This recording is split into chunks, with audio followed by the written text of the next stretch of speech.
Uganda and the Secretary of State for the Home Department. Before we start, I should say that the court is making this order, namely that no one shall publish or reveal the name or address of the appellant who is the subject of these proceedings, or publish or reveal any information which would be likely to lead to the identification of the appellant or any member of his family in connection with these proceedings. And if anybody is in doubt as to what this order says, copies are available. Thank you. Mr. Biggs. Before you start, Mr. Biggs, we have observed the time estimates you've each given, which we really think this case should be dispatched at the latest by the midday adjournment, the 1 o'clock adjournment, so I'm not misunderstood. Although the midday adjournment may be the right. Yes, a further truncation may be difficult. I'm very grateful. I'll do the very best I can. But we think it's a really tricky point, and you're only likely to say something to resolve it in a short time rather than a long time, and that applies to Mr. Eady as well as you. I'm grateful, my lady. My lady has put it much more elegantly than I have, but I agree. My lord, my lady, my lords, just a point of housekeeping before I start my submissions. There's a supplemental bundle of authorities on your desk. The reason for that is principally because Section 78 was inexplicably omitted from the authorities bundles that were filed. That's down to me, I'm afraid to say, and it's because for whatever reason Section 78 doesn't appear in Part 5 of the 2002 Act, but nevertheless it's at tab 31 in the supplemental authorities. Thank you very much. My lord, my lady, the central submission that the appellant makes is that the language of Section 83 is clear and applied literally would cover the circumstances of this case. And there is no reason, in my respectful submission, to accept the respondent's various arguments which would require that a gloss is placed on that clear language. And with respect to the decisions which are against me on this, the appellant's position is that those authorities are obviously wrongly decided, and they're wrongly decided because the judges in those cases have invested too much significance in the limitation to the right of appeal that arises under Section 83 and have given too little emphasis to the overarching purpose of Section 83. And when the overarching purpose of Section 83 is fully grasped, in my respectful submission, it's clear that there is no basis for imposing any kind of gloss on the clear language of the section. My lords, my lady, I propose to develop my submissions in 4 chapters. The first chapter will deal with the purpose of Section 83. The second chapter will deal with the language of Section 83. The third chapter will deal with the statutory context. And the final chapter deals with the principles of legal policy, which in my submission suggest very strongly that the respondent's attempt to gloss Section 83 is inappropriate. Turning then, if I may, to the first chapter, that's the purpose of Section 83. In my respectful submission, Section 83 is structured thus. There is an overarching principle underpinning Section 83, which is the vindication of the status of refugee. That overarching principle is qualified, but only to a limited extent qualified, by the 12-month leave requirement that is contained within Section 83 1b.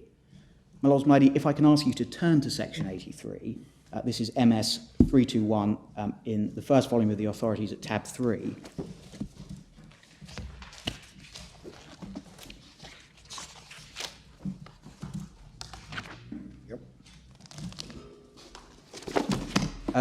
The first point I draw attention to is subsection 2 of Section 83. Yep. My lords, my lady, this makes it very clear in my submission that the appeal under Section 83 is an appeal, quote, against the rejection of an asylum claim.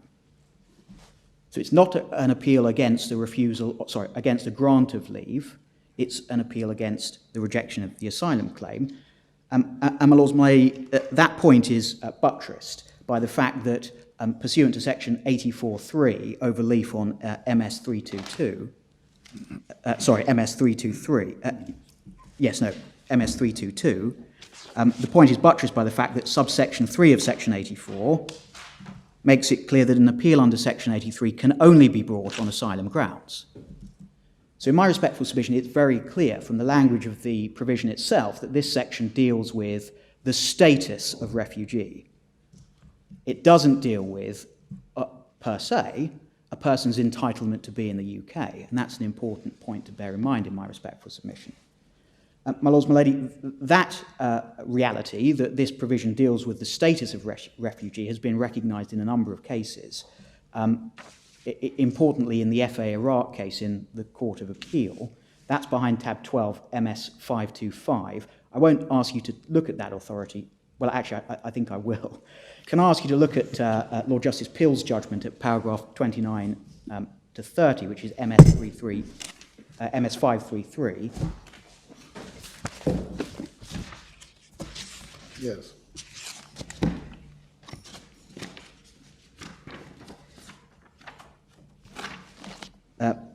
My lord, my lady, you can see at paragraph 29 Yes.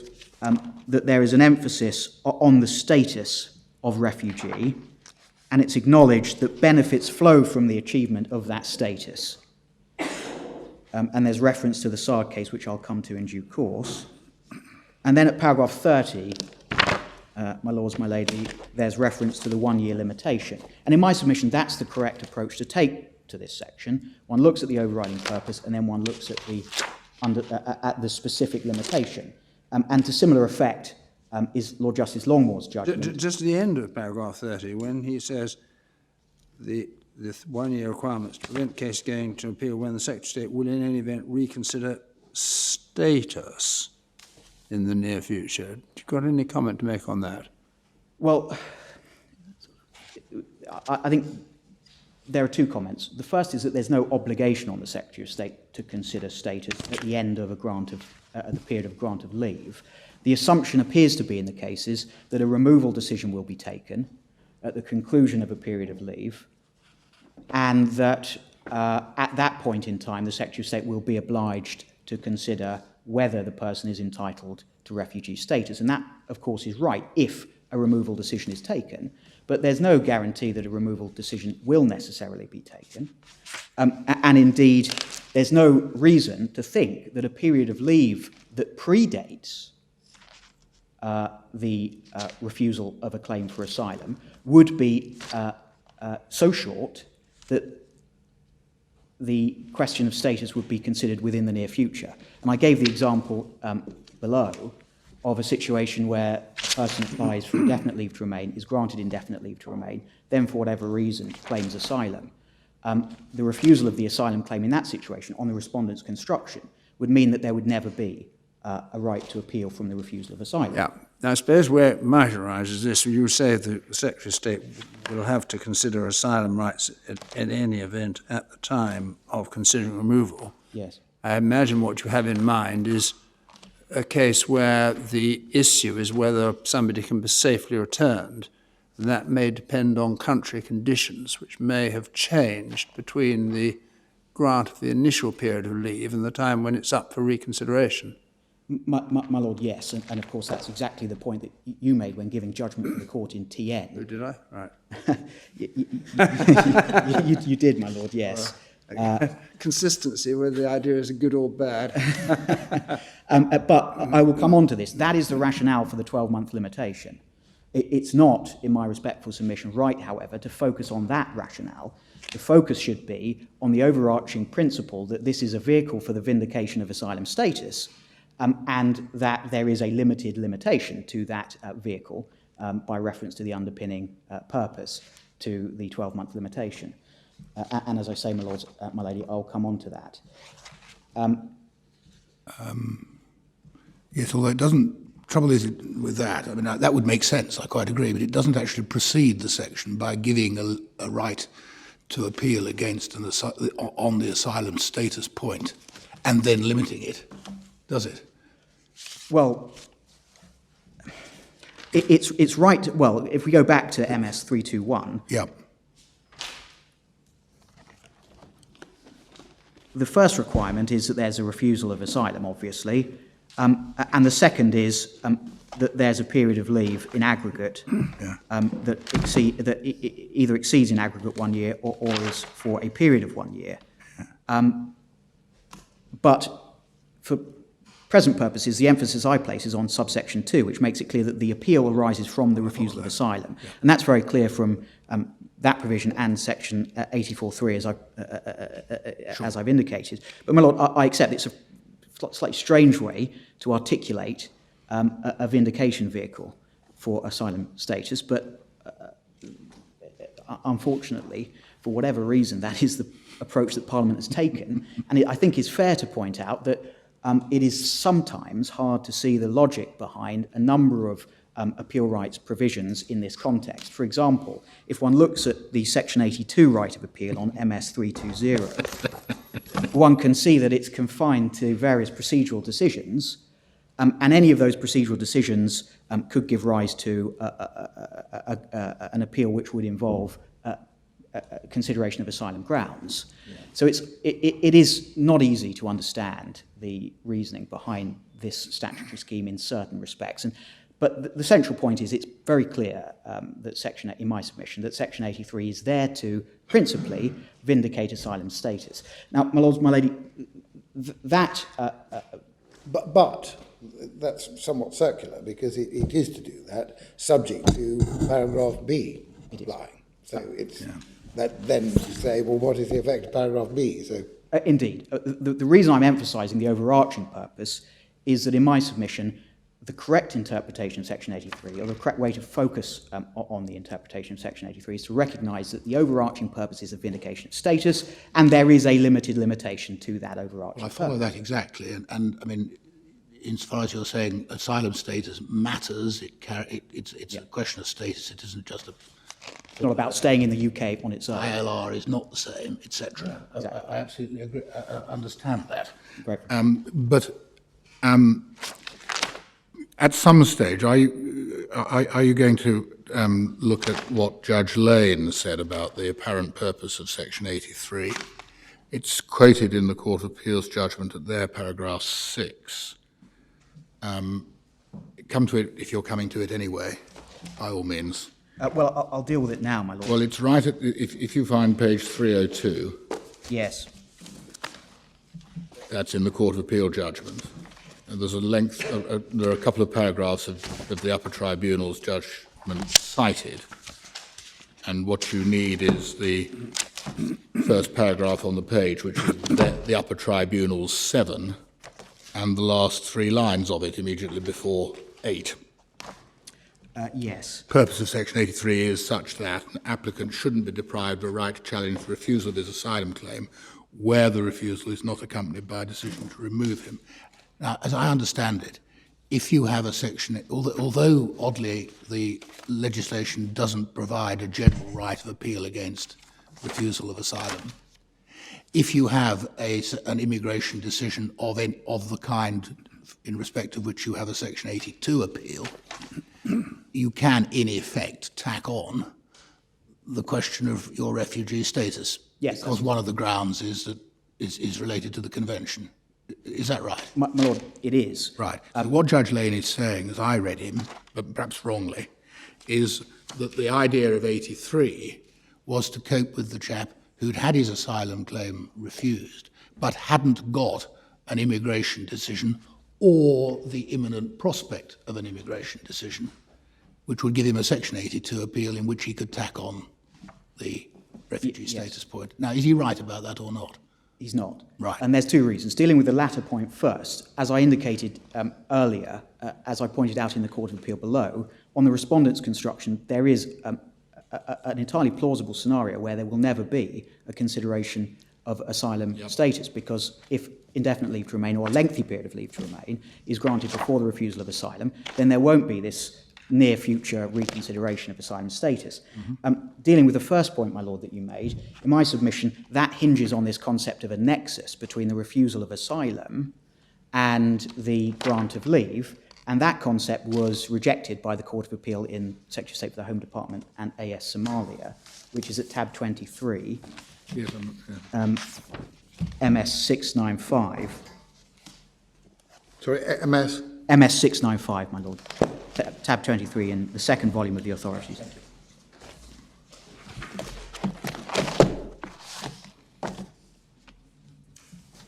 And at paragraph 17, at MS 700,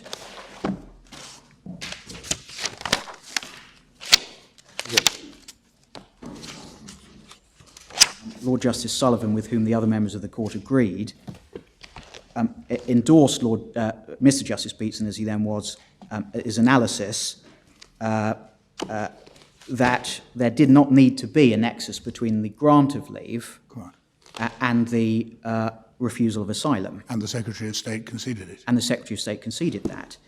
And my lord, it's curious to note, if we turn to paragraph 41 in this authority at page 704, MS 704,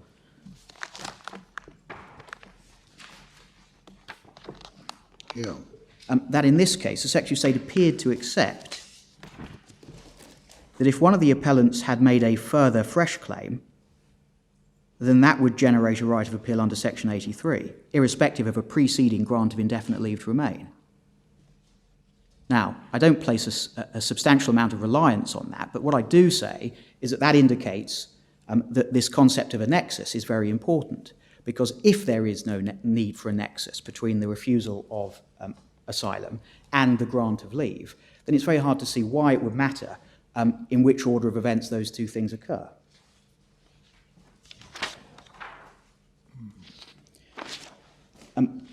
My Lords, can I turn now to the Sard case, which was the decision of the Court of Appeal that preceded the enactment of Section 83.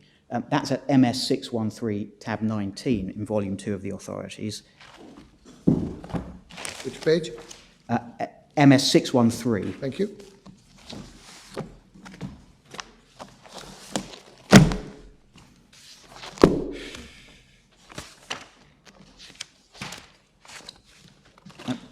Now,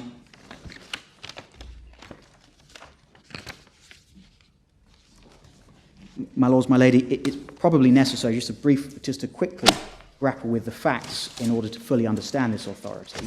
And the facts are set out. First of all, there were three appellants in this case, two of whom, Mr. Sard and Mr. Dieri, had pursued appeals under Section 8, subsection 2 of the 1993 legislation. And Mr. Osario had pursued an appeal under Section 8.1. The facts with respect to Mr. Osario are set out at paragraph 40, which is MS 623.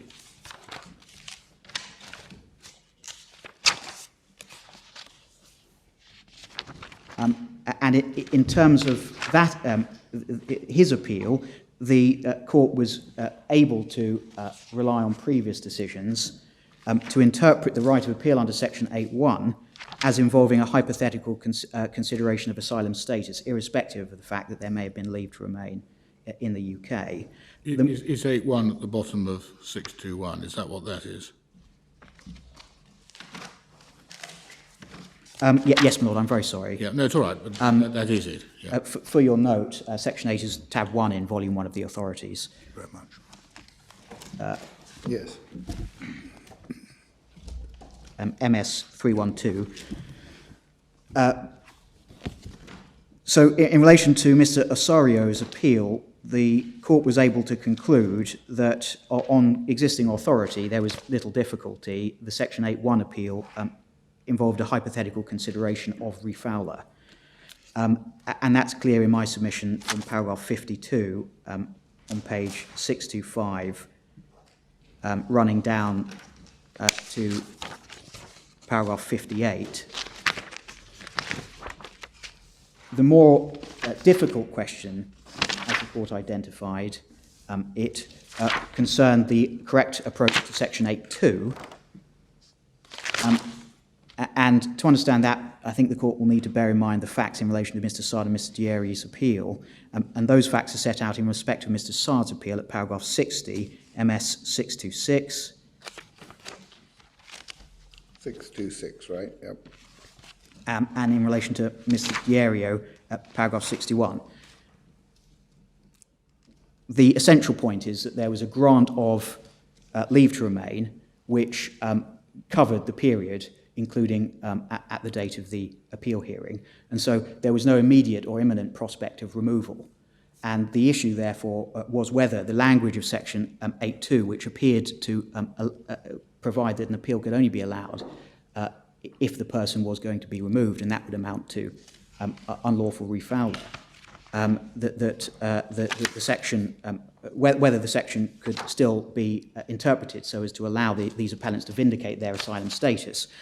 And the Court of Appeal held that that was indeed the approach that should be adopted to section 8.2 for reasons that are set out at paragraphs 68 to 73.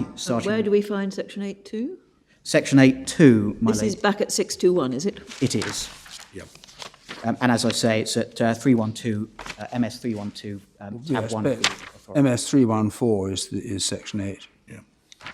Yes.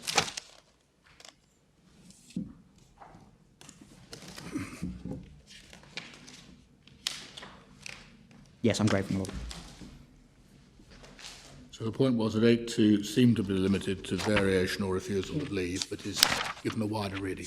Yes, yes. And in particular, That runs through into 82 in due, or rather 82 and 84 in due course. Is that right?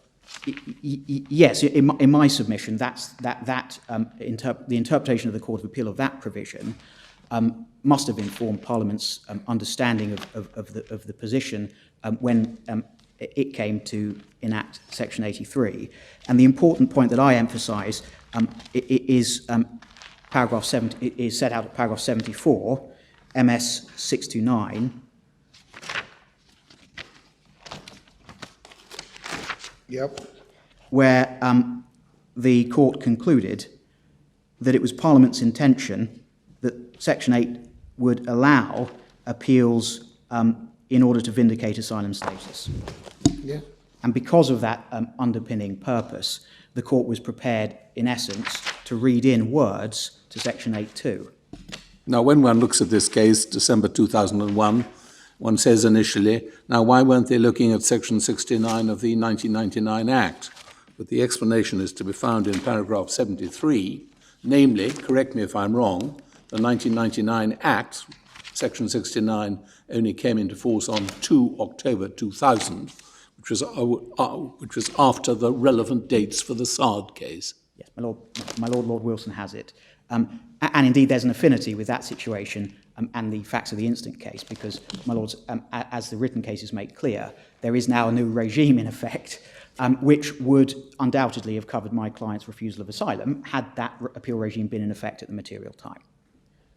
So there is an affinity there. Just before I move away from Sard, can I just draw attention to paragraph 16? Sorry, paragraphs 11 and 16, MS 616 and MS 617.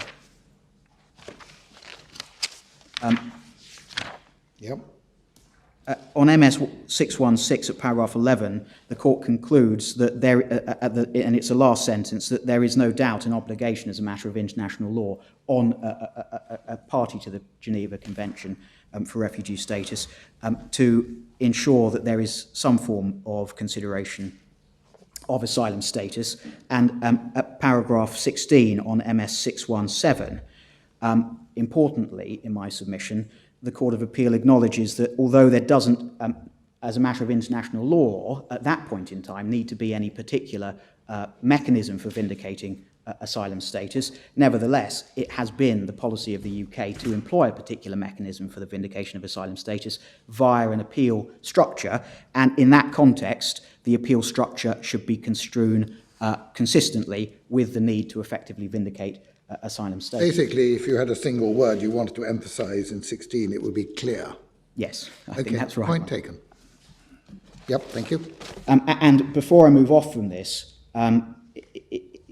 it's important to bear in mind, as this court noted in the TN case, that the international legal landscape is different now because there are positive obligations on the UK to ensure that there are effective remedies via courts and tribunals to ensure the vindication of asylum status. And that was really the issue in TN.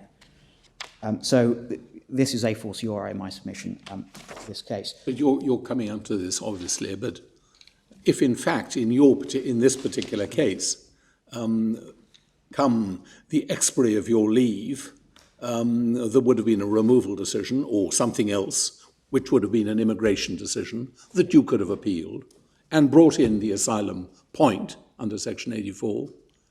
What's wrong with that in terms of a remedy for the refusal of your asylum status? Nothing. I mean, certainly the court's consideration of this in TN focused on the overall statutory regime. And the conclusion in TN was that, and perhaps it's worth looking at this, it's behind tab 26 MS 767. My lords, the conclusion in TN... Lord Tilson's judgment, yes, giving judgment, it seems, for the court. Yeah, exactly, And where do you want us to look for this purpose? Well, for this purpose, if I can ask you to look at paragraph 33. 33, right? Sorry, paragraphs 31 to 33.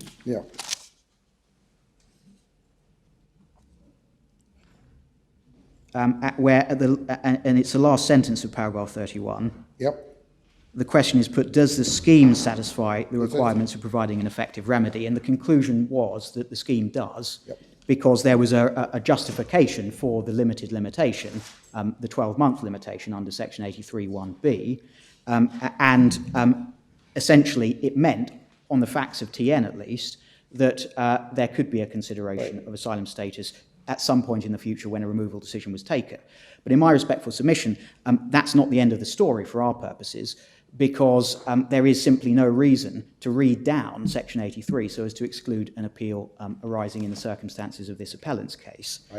That's the essential point. And when one's looking at the statutory scheme, it's an important consideration that this purpose of Section 83 is to vindicate asylum more generally. My lords, if I could, so that's why I say the overarching purpose is on the vindication of asylum status. It's very clear from AS and from SARD that that was the underpinning of the provision, and that obviously needs to be central when interpreting Section 83. So the 12-month limitation, as I indicated earlier, my Lord Tolson, giving judgment for the court in the TN case at paragraph 5, in my submission, authoritatively settled the question of the policy underpinning the 12-month limitation. This is on page 775. And it's the sentence beginning, "the reason was that I'd invite my lords to pay particular attention to." The reason was that in the circumstances? Yes. Thank you. And then the remainder of that paragraph. I'm sorry, which paragraph are you in? 5. Paragraph 5, my lady, MS 775 at the Line 4. Changing conditions in the home state. Yes. I mean, that was the government's explanation for the 12-month limitation. And the simple point I make is that has no purchase in this case.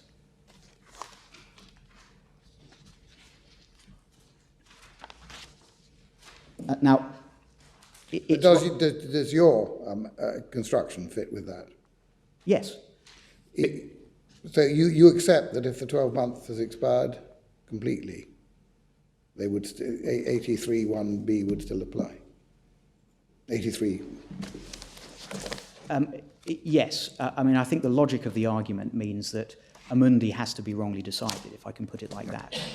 And so an expired past 12-month plus leave gets you into 83. Yes. Gets you into 83. Well, yes, it would. There'd still need to be a claim for asylum which was refused, of course. Of course. But yes, it gets you there. In other words, satisfies Section 83(1)(b). So what's the reasoning behind that? What's the purpose of bringing into 83 those who happen to have had a previous grant of 12 months leave or more, but not those who hadn't? Well, in my respectful submission, with great respect, that's the wrong way to look at it, which is what I've been trying to say, that Section 83 is about the vindication of asylum status, and it's subject to a limited limitation. And so it's wrong to focus on the limitation as delimiting the scope of the provision. So the better question, in my respectful submission, is, should this limitation apply on the facts of this case? And in my submission, it shouldn't. I see. Because there's really no reason as a matter of legal policy, or indeed as a matter of the statutory policy, to prevent someone vindicating their claim to asylum via a single issue status appeal. What it really amounts to is what you're saying is that you've got the natural interpretation in your favour, you say, the natural meaning of words. B, either meaning, if you're right, it includes rather oddly a number of people, which might seem a bit odd. But if Mr. Eadie is right, then it excludes a number of people who shouldn't be excluded, and it's better to go for the former than the latter. That's exactly it. Okay. My Lord puts it better than I could. No, you don't have to say that. Thank you. And You have faced a difficult forensic decision about whether to say that expired leave brings you in here. yes, And you are fearful that if you make the concession that expired leave is not good enough, then we are departing to some extent from the literal construction. And from your point of view, where does it all end? On the other hand, the halfway house for you might be to say that if there is continuing leave at the time of the refusal, the fact is that at that point you don't have any sort of an appeal unless you come within Section 83. yes, I think certainly there's a broader and a narrower way to it. Yeah, you've got your fallback position, Yeah. which is the one.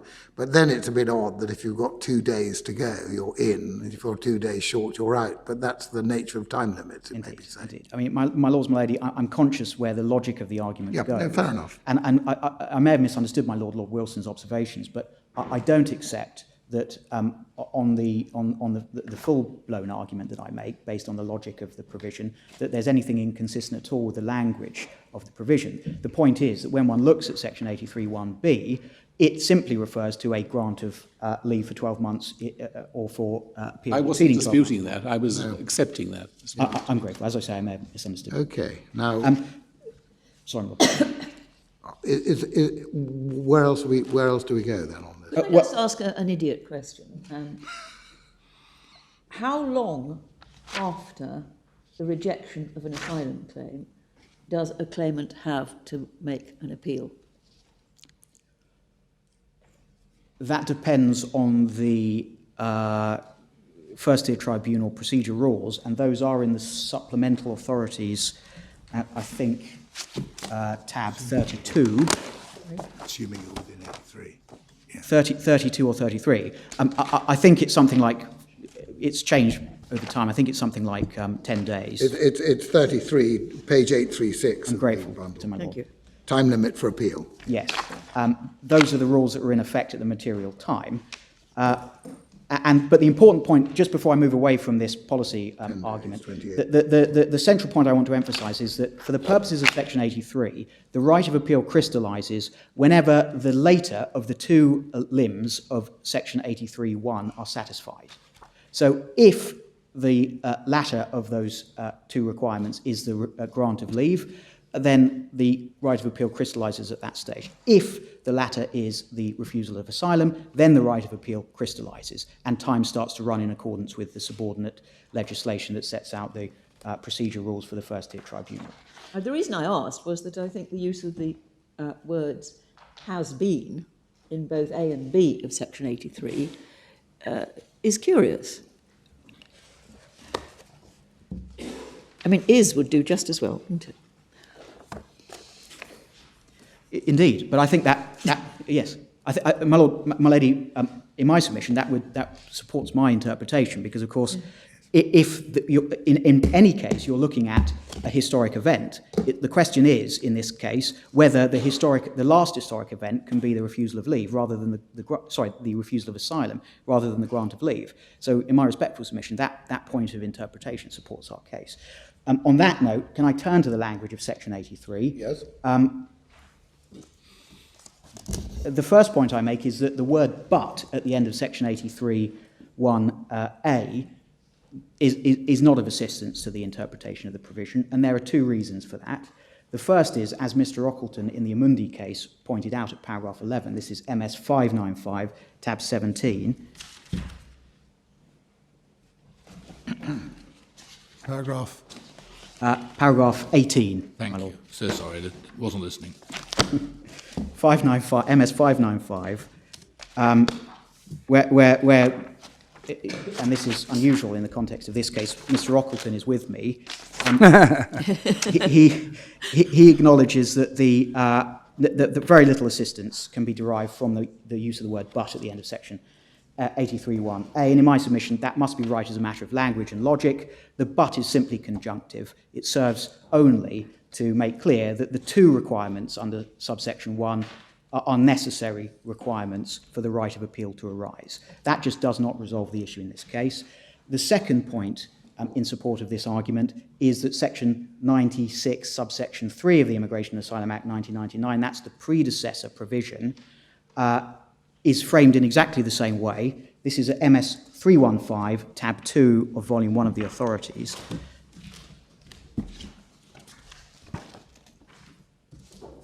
Section 69.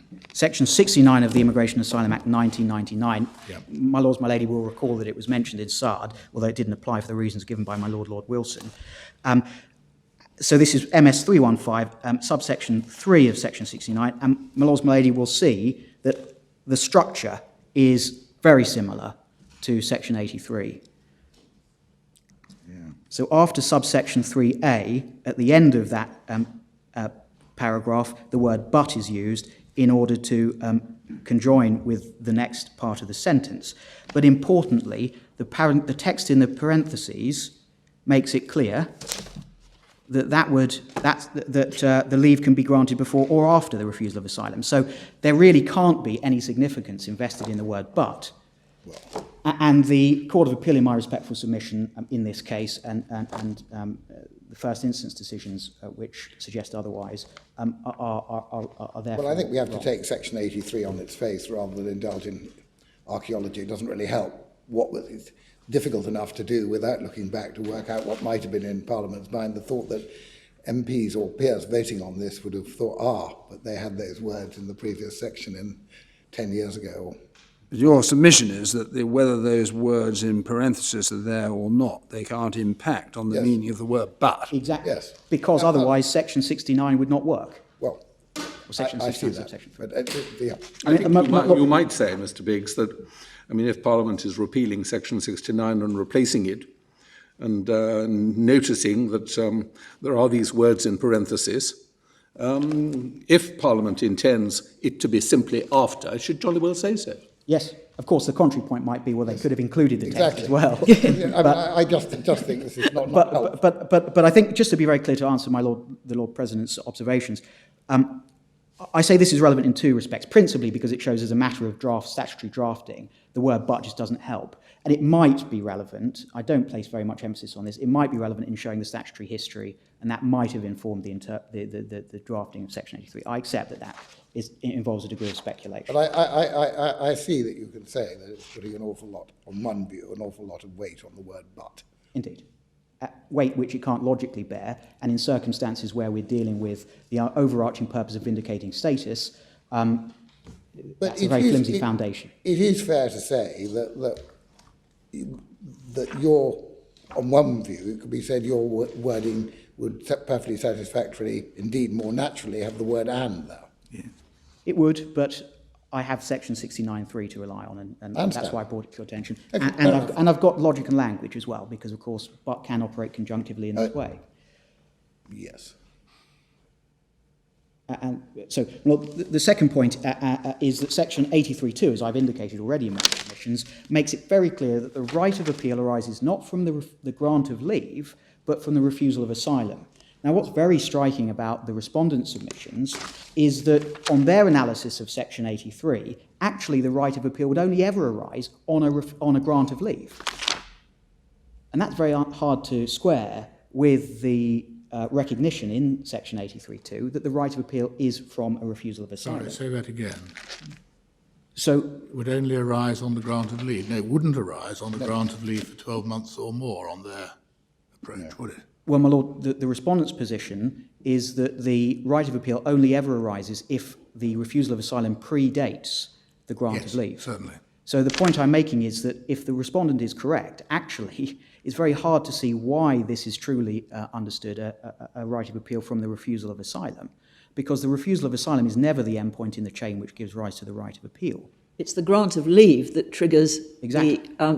the right of appeal, In every case. which is a bit weird when you think the right of appeal is against something different. Yeah, that's the only point I make. Okay.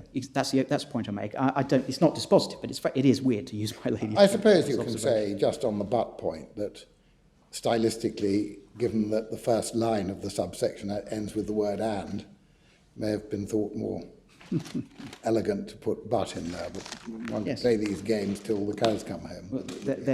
Indeed, my lord, and as I say, that may explain why Section 69.3 was expressed in the way it was. My lord, the next point is that that Section 83 plainly envisages grant aggregate periods of leave, Yep. so long as they exceed 12 months counting.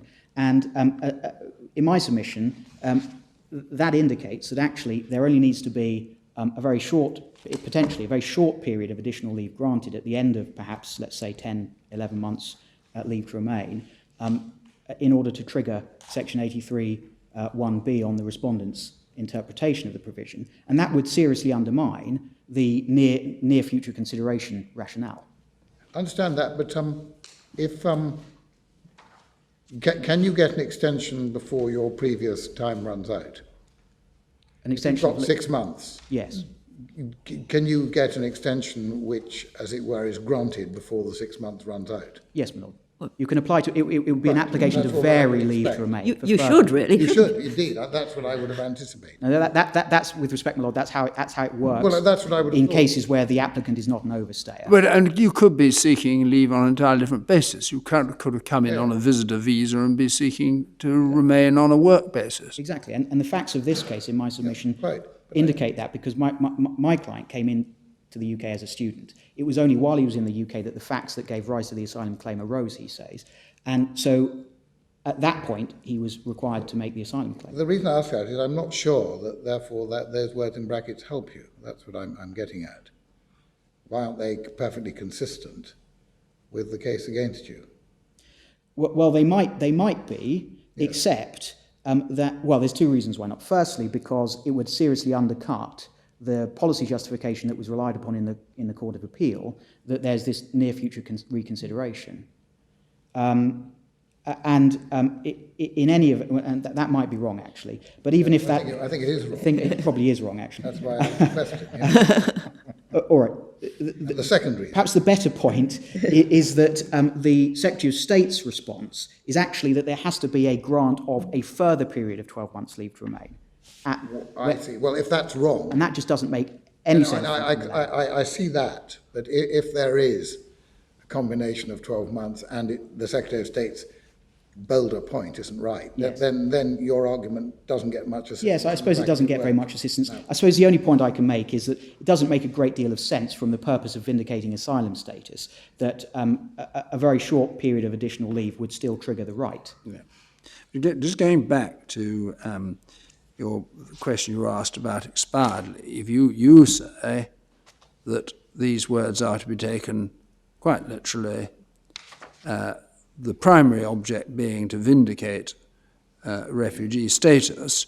The limits are to be read no more broadly than their express language requires. Yes. And you say, therefore, it doesn't matter if it's expired.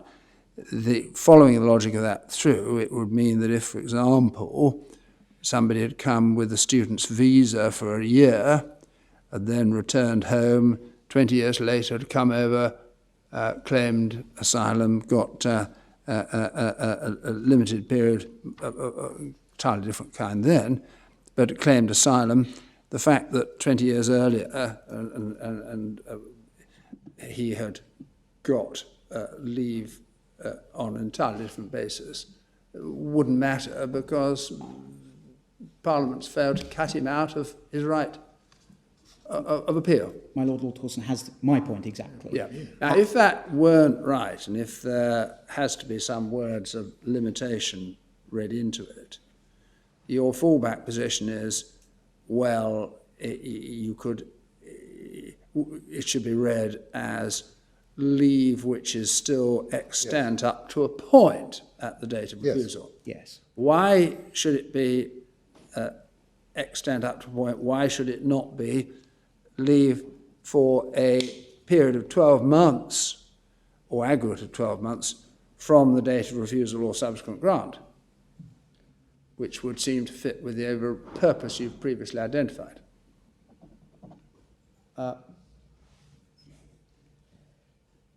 Well, my Lord, as I say, the overall purpose is to vindicate asylum status. The limitation, as my Lord Torson pointed out at paragraph 5 in TN, was designed to stop a clog on the first-tier tribunal or whatever by preventing those who have been granted limited leave to remain and who have claimed asylum and had their asylum claims refused from pursuing appeals straight away. And so I think that the point is that there just isn't any reason as a matter of language to read the section in the way that the Secretary of State contends. It may be, my Lord, that I've misunderstood your question. Well, the Secretary of State says that the grant has got to be after. Yes. But I was putting to you that if you are accepting, if you're right that it doesn't have to have been after, Yeah. but if you're wrong that an expired will do, then why, in order to adopt a purposive approach, do you put the limitation in that it has got some time left to run, rather than that he has leave for 12 months or aggregate of 12 months from the date of refusal or subsequent grant? I think, frankly, it's difficult to put a limitation in, which is why I Yes. I mean, if my lords and my lady can find a justification for that, very well. That's the fallback position, but I have to accept that the logic of my argument. Yes. What you're saying is clear language. This is a restriction. Yes. Clear language needed, and although it may have oddities, it's better to have those oddities than have oddities which are against you. Exactly. And once you start departing from the clear language, then as Lord Wilson's question indicated, you may be starting down the slippery slope. Yes. Perfectly fair. Yep, thank you. My Lord, the next point is that as the Secretary of State for the Home Department and AS Somalia case makes clear, as I've already indicated, there doesn't need to be a nexus between the refusal of asylum and the grant of leave. And that means, in my respectful submission, it's very hard to understand why the order of events really matters. And the final point, and I accept that this is not the strongest point, is that the Section 83(1)(b) refers to a grant of leave to enter as well as leave to remain, and normally one can only claim asylum when one has left the country of persecution. Yes. And I don't say that that's dispositive because, of course, asylum could be claimed at port, and there may be exceptional cases where one could claim asylum out of the UK, but that tends to suggest, in my respectful submission, that there could be a grant of entry clearance, leave to enter, which preceded the claim for asylum.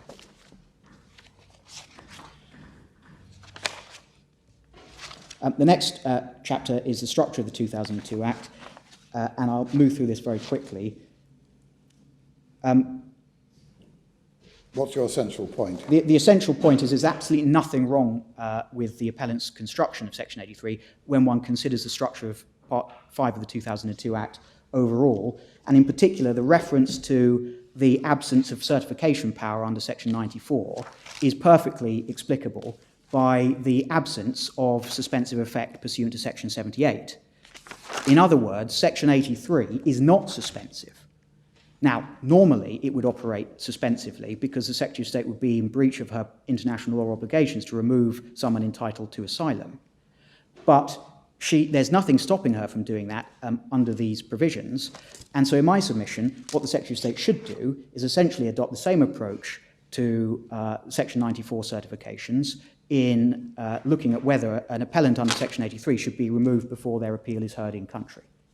There's absolutely no reason why she could not adopt that approach. And what that indicates in my submission is that there's simply nothing in the point which certainly attracted Mr. Ockleton in the Amundi case, that it would be absurd, quote, for Section 94 not to apply. This is essentially, and I don't mean it rudely, it's essentially a defensive point. It is. It's a negative reason. No, perfectly fair, perfectly fair. It's responding really to the arguments that have understand. persuaded courts previously and that I think my learned friends place some reliance on. Maybe you'll need to develop that a little bit more depending where we go with him, but we have the point. I'm grateful. The next point is that the Section 96, the absence of a Section 96 certification power does not make any difference to the appellant's arguments. Section 96, my lords, is tab 3 of the authorities, MS 335, and in essence what it provides is that where a point was raised previously or should have been raised previously, the Secretary of State can debar an appeal under Section 82 on the basis of a certificate that those points should have been raised earlier or have been determined. Should have been raised in an earlier appeal, isn't it? That's essentially the point, my lord, yes. But that doesn't assist the point of construction before your lordships and my lady, because as AS Somalia accepts, and this is paragraph 35 to 36 for your note, MS 703, the Section 96 point would arise on whatever interpretation of Section 83(1) adopted, and as the facts of AS Somalia indicated, that could give rise to an argument that there was some absurdity. That was the Secretary of State's position in AS Somalia, but as the Court of Appeal pointed out in AS Somalia, that was not a matter that supported reading down the language of the provision. That was a matter for Parliament. And in any event, as is pointed out at paragraphs 39 to 40 of AS Somalia, MS 704, the Diva Sealand principles that would be applied by the first-tier tribunal would operate as an effective means of screening out weak asylum claims that have been resolved by an earlier first-tier tribunal's determination. Finally, Section 83A, in my respectful submission, this is MS 321,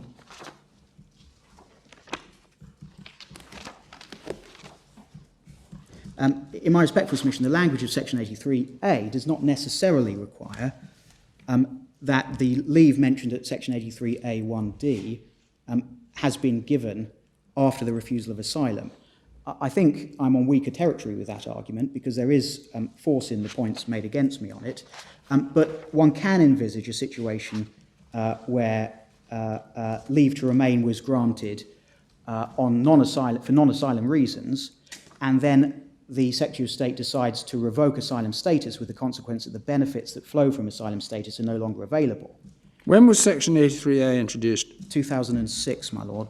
And Section 83 predated it? Yes. Well, that's the next point I make. In any event, Section 83A is a distinct provision dealing with a distinct situation, and it was inserted after Section 83 was inserted. Well, speaking for myself at the moment, I think you may have a point about Section 83AD. Yes. I was surprised to read Lord Justice Elias as reading D as being, following the decision specified in paragraph C, he has been granted.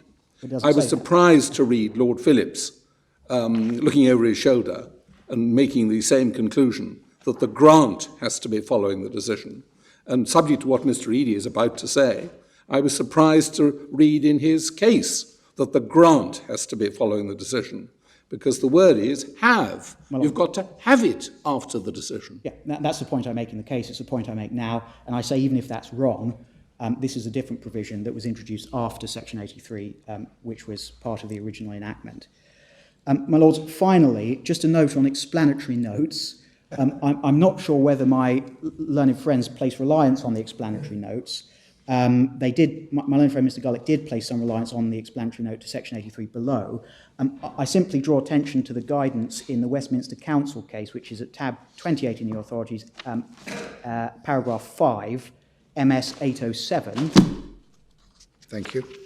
Which, in my submission, perhaps suggests that the explanatory notes are not helpful in this case because they don't really show anything about the context of the provision. They don't help understand the purpose of the provision. And with great respect to my learned friends, what the explanatory note to section 83A seems to be relied upon for is as a means of inserting additional words. And that, I think, crosses the threshold between an aid to understanding the context of the section and a means of resolving a dispute about interpretation. My Lords, finally then, legal policy. The 2 points I make is that it's well recognised that normally when interpreting legislation, the court should seek to interpret legislation in a way which is consistent with obligations under international law. I've got the excerpt from Bennion, the 6th edition, at tab 30, MS 822 for that. It's exactly the same as the excerpt from Bennion that was referred to in Sard, at paragraph 12 to 16, which is MS 617 for your note. Yes, it's really Lord Justice Diplock, prima facie presumption Parliament intended to follow. Exactly. I mean, it needs to be borne in mind that when Sard was decided, arguably the Court of Appeal went a bit further than that because they acknowledged that there was no international law obligation to impose a particular means of remedy. But there is now that obligation, and that's clear from the TN decision. There is Article 39 of the Procedures Directive, which was considered in TN. And in terms of TN, I think my learned friends make the argument that, well, judicial review is a viable alternative remedy in the event that an appeal is not available under Section 83, and that's an end of the matter. Well, that was not the way that the court resolved the question before it in TN. And at paragraph 34, the court left open the important question as to whether judicial review would be an appropriate remedy.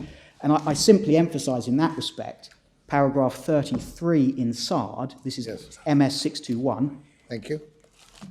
Where Lord Phillips, then Master of the Rolls, made the point, and he said it was obvious, and my submission, with great respect it is, that judicial review proceedings, although they may be capable of resolving heavy factual disputes, may not be suitable for the resolution of asylum claims because, and this is the point he made, asylum claims are heavily fact-specific and dependent, so there would need to be a heavy fact-finding exercise in a judicial review, and that's not normally what CPR Part 54 is all about.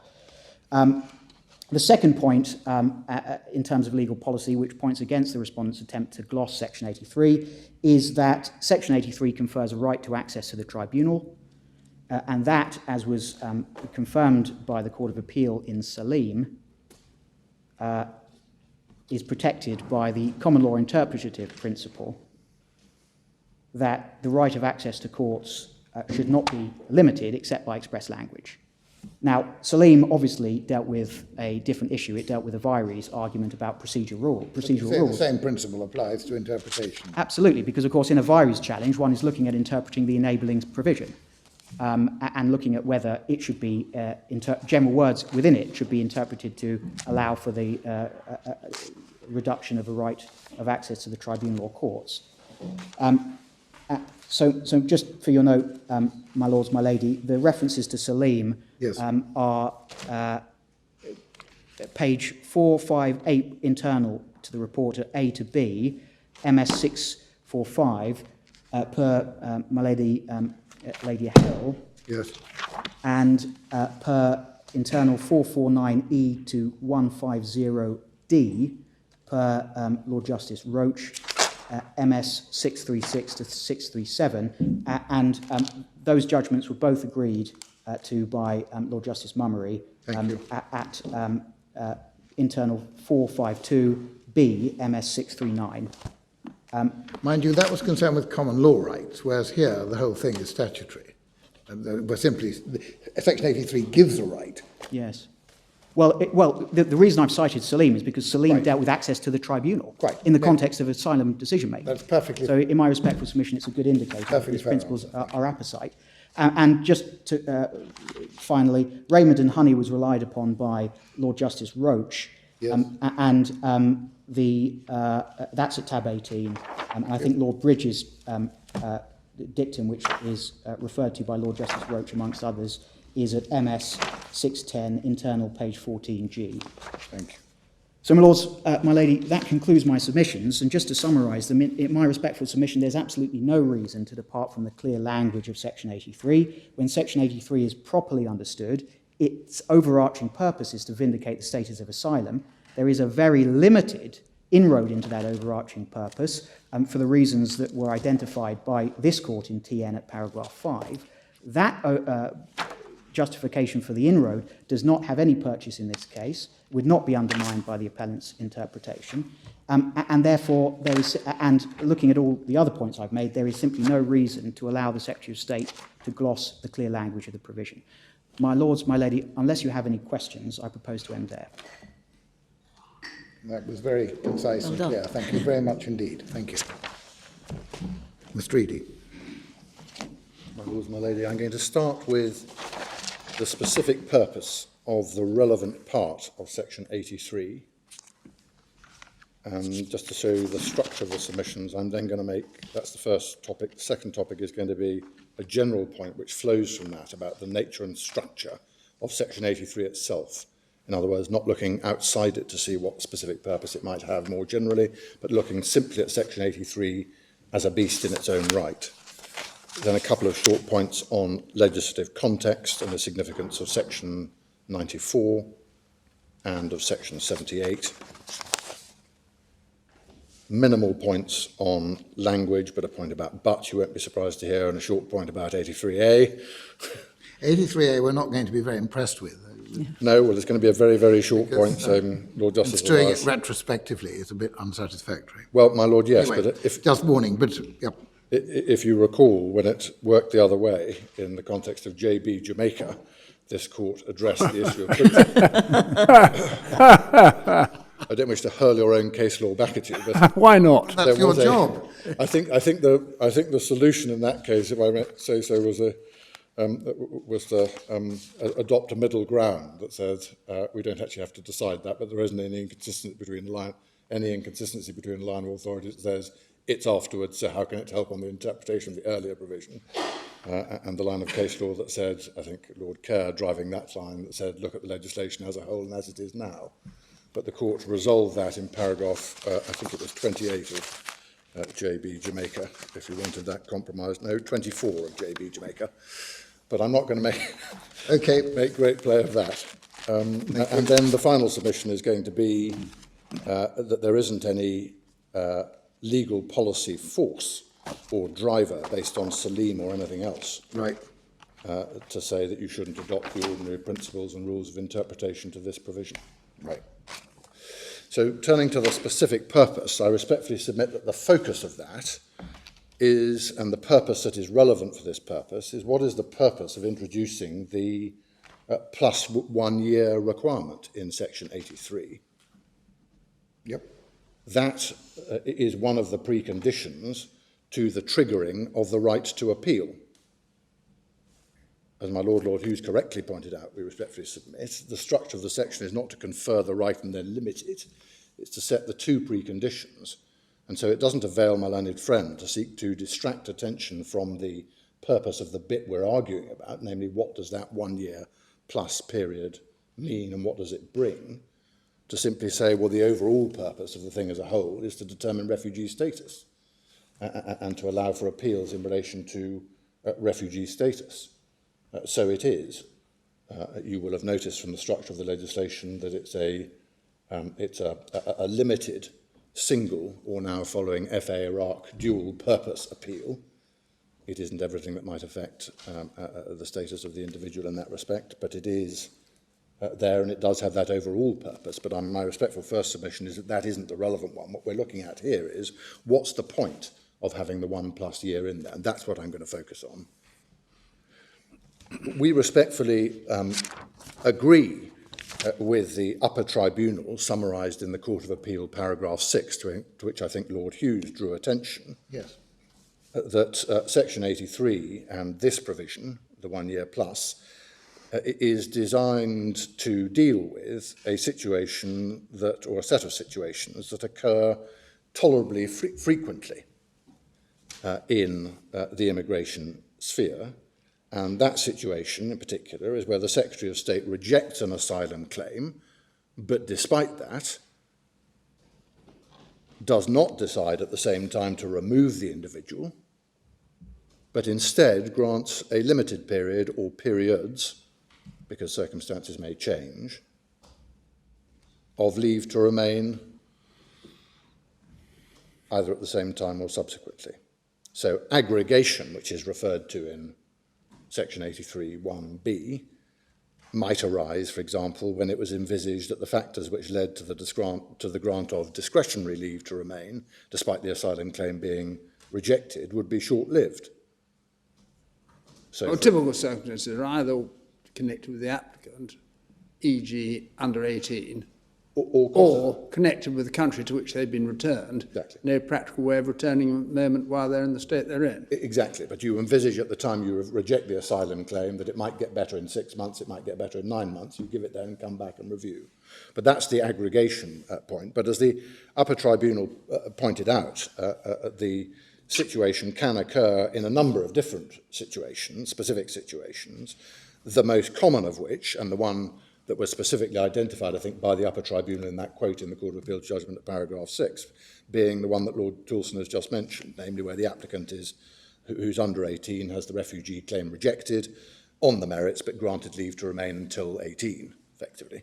But if you want other examples of those from a person with considerable experience in this field, Mr.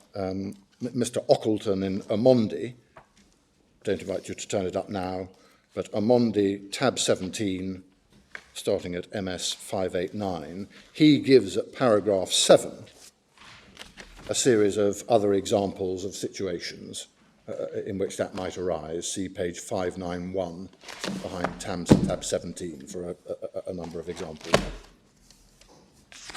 of the kind that this 1 year period is designed to deal with. 591. 591, para 7. Oh, yes, of course, yes, thank you. But he just gives a series of examples of the sort of situation. You say it was designed to deal with that situation. You are, of course, entirely right to say that is a situation which arises quite frequently, particularly in relation to young, unaccompanied asylum seekers. But have you any evidence that it was designed only for that situation, and not also for the situation of somebody who was here with leave, who applies for asylum and is refused it? Well, my lady, perhaps I don't need to do much more, I think, for this purpose than to say that the specific purpose or purposes have been identified and considered with some care in the TN case, to which I'm about to go. But my respectful submission is that I don't need to establish that universe for this purpose, the universe that you put to me, and I don't need to do that, because if it is accepted that one or more of the purposes are as I've just indicated, then the 1 year period and its consequences have to work for those. So it's got to work across the range of purposes for which this provision exists. I will make submissions, obviously, on the difficulty of trying to construe Section 83 in a way which, as it were, allows the period of a year plus to have happened 20 years ago.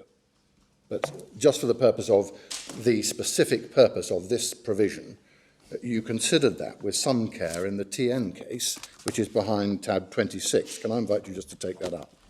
It starts at MS 767. Yes.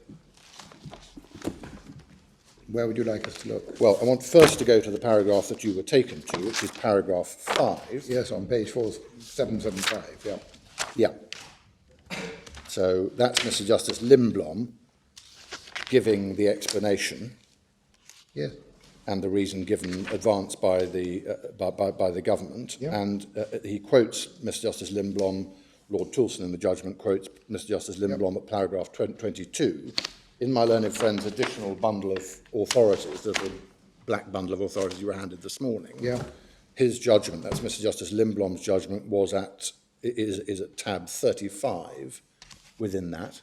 Right. And paragraph 22, consistently with Pepper and Hart or not, consistently with EU law arguments dragging in legislative materials or not, cites bits and pieces from the parliamentary debate. I think in essence the opposition have put forward a motion which would withdraw the 1 year plus period entirely from section 83, and that was rejected, and the reasons for rejecting it were explained. But that purpose, Yeah. So which paragraph? 22. 22 is the one cited by Lord Toulson. Yeah. But as you say, that is, it's like question mark Yeah. over that, frankly. Yeah. Yeah, but anyway, I don't need to go there because I've got Lord Toulson's helpful description of that. And in particular, it's the point or the points in the final two sentences of paragraph 5. Thank you. But you then returned to this issue, this theme, in the key paragraphs for this purpose in the judgment, Yep. which are between 27 and 32. Thank you. And you see from 27 to 32 Yes. that you were dealing with exactly the sort of situation I just described, where you had a child and they were then given limited leave to remain and so on. The issue directly was whether or not there was an effective remedy as a result of section 82 and the ability to challenge the removal decision. But really, paragraph 32 is all you need, isn't it? It is. It's 32 within the quote within 29, if that makes sense. Yes, but he basically, but the Lord Toulson's explanation puts it as much, that's what you really, that's the essence of it. Yes, exactly so. Yeah. Sorry, I thought you meant 32 within 29. No, I beg your pardon. I mean, yes, 32. but I totally agree. It's 32 is the one, is all that I need in both judgments. Yes. So he's agreeing with 32 of Lord Justice Yes, Beatson. yes. But it's those two paragraphs, exactly so. And the purpose is therefore based on, as it was put in paragraph 5 of that judgment, confining it to cases where an unsuccessful... Yeah, Mr. Biggs took us to the paragraph 5 and paragraph 32. Yeah. Yeah. Yep. So, for example, a person arrives from a country in turmoil, claim for asylum rejected, no immediately safe or practical return, given leave to remain for a short period, then will be reconsidered if it's safe to return, possibly the example. If refusal to extend, then you have an 82 right. Yep. So if you have to go earlier than under 83, then there's the risk of clogging up the appeal system and so on. Yes. And Lord Justice Beatson considered, as you see in his paragraph 32, quoted by Lord Toulson in paragraph 29, that if it wasn't an effective remedy, if you didn't characterise the Section 82 appeal as an effective remedy, that would undermine the statutory intent and the legislative decision, as he put it, to restrict the right of Section 83 appeal to those who've been given leave to remain for more than 12 months only. And that had the useful purpose, as he put it, of avoiding duplication between decision-making at first instance and on appeal. And then Lord Toulson and the rest of the court agreed with that in the final sentence, particularly of Lord Toulson's paragraph 32. And we would note, put that away now if you wish, we would note that the identification of that sort of purpose was also noted and proceeded on by, and indeed the reasoning in para 32 of Lord Justice Beatson is based on, the Court of Appeal in FA, Yes. which you've been taken to. And there are two paragraphs where the court, the two members of the court assume, or who gave the judgment, assume that that was the sort of purpose involved. Without inviting you to turn it up, can I give you the references? FA and the Court of Appeal, bundle tab 12, MS 525, especially para 13, Gun 3 at page 530, and para 30. Thank you. Yep. And then those passages were relied upon, at least those passages in FA.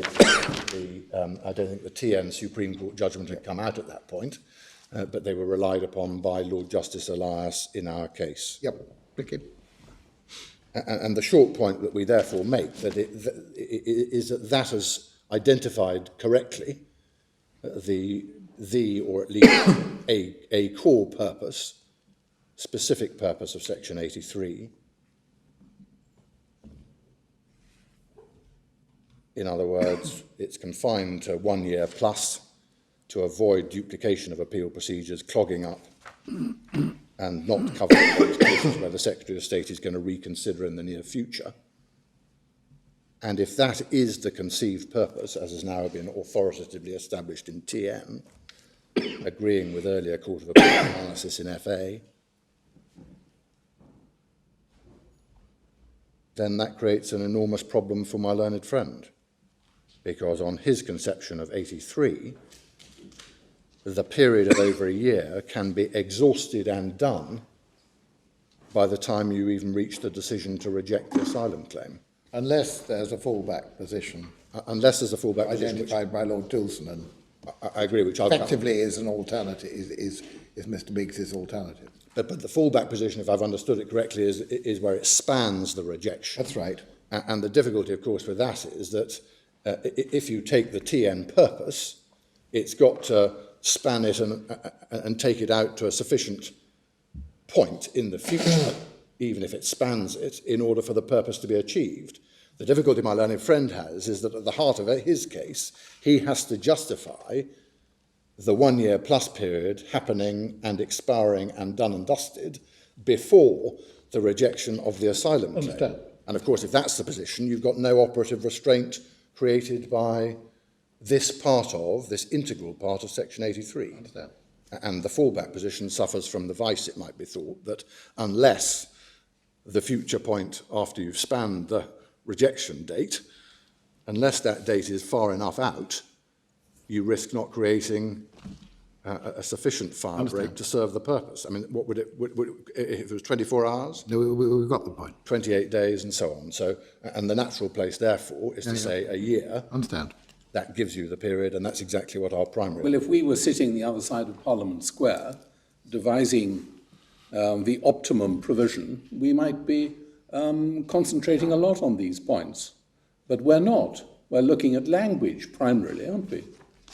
You are. You're looking at language, but as ever with, unless, as it were, you're driven by the constraints that the court sometimes imports either through principles of legality or through salim or through access to court, unless you're driven by those, you are subject to the ordinary rules of statutory interpretation. Yes. Which, as we know, start with the words, or trying to ascertain faithfully in accordance with the intention of Parliament what the meaning of the words used was.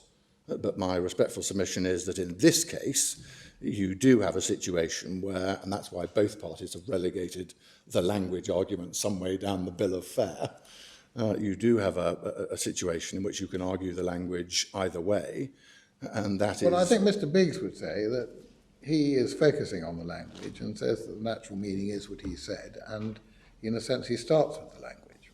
Yeah, well, the Court of Appeal didn't agree that the natural meaning of the language did support his case, and we respectfully submit that they were right so to conclude.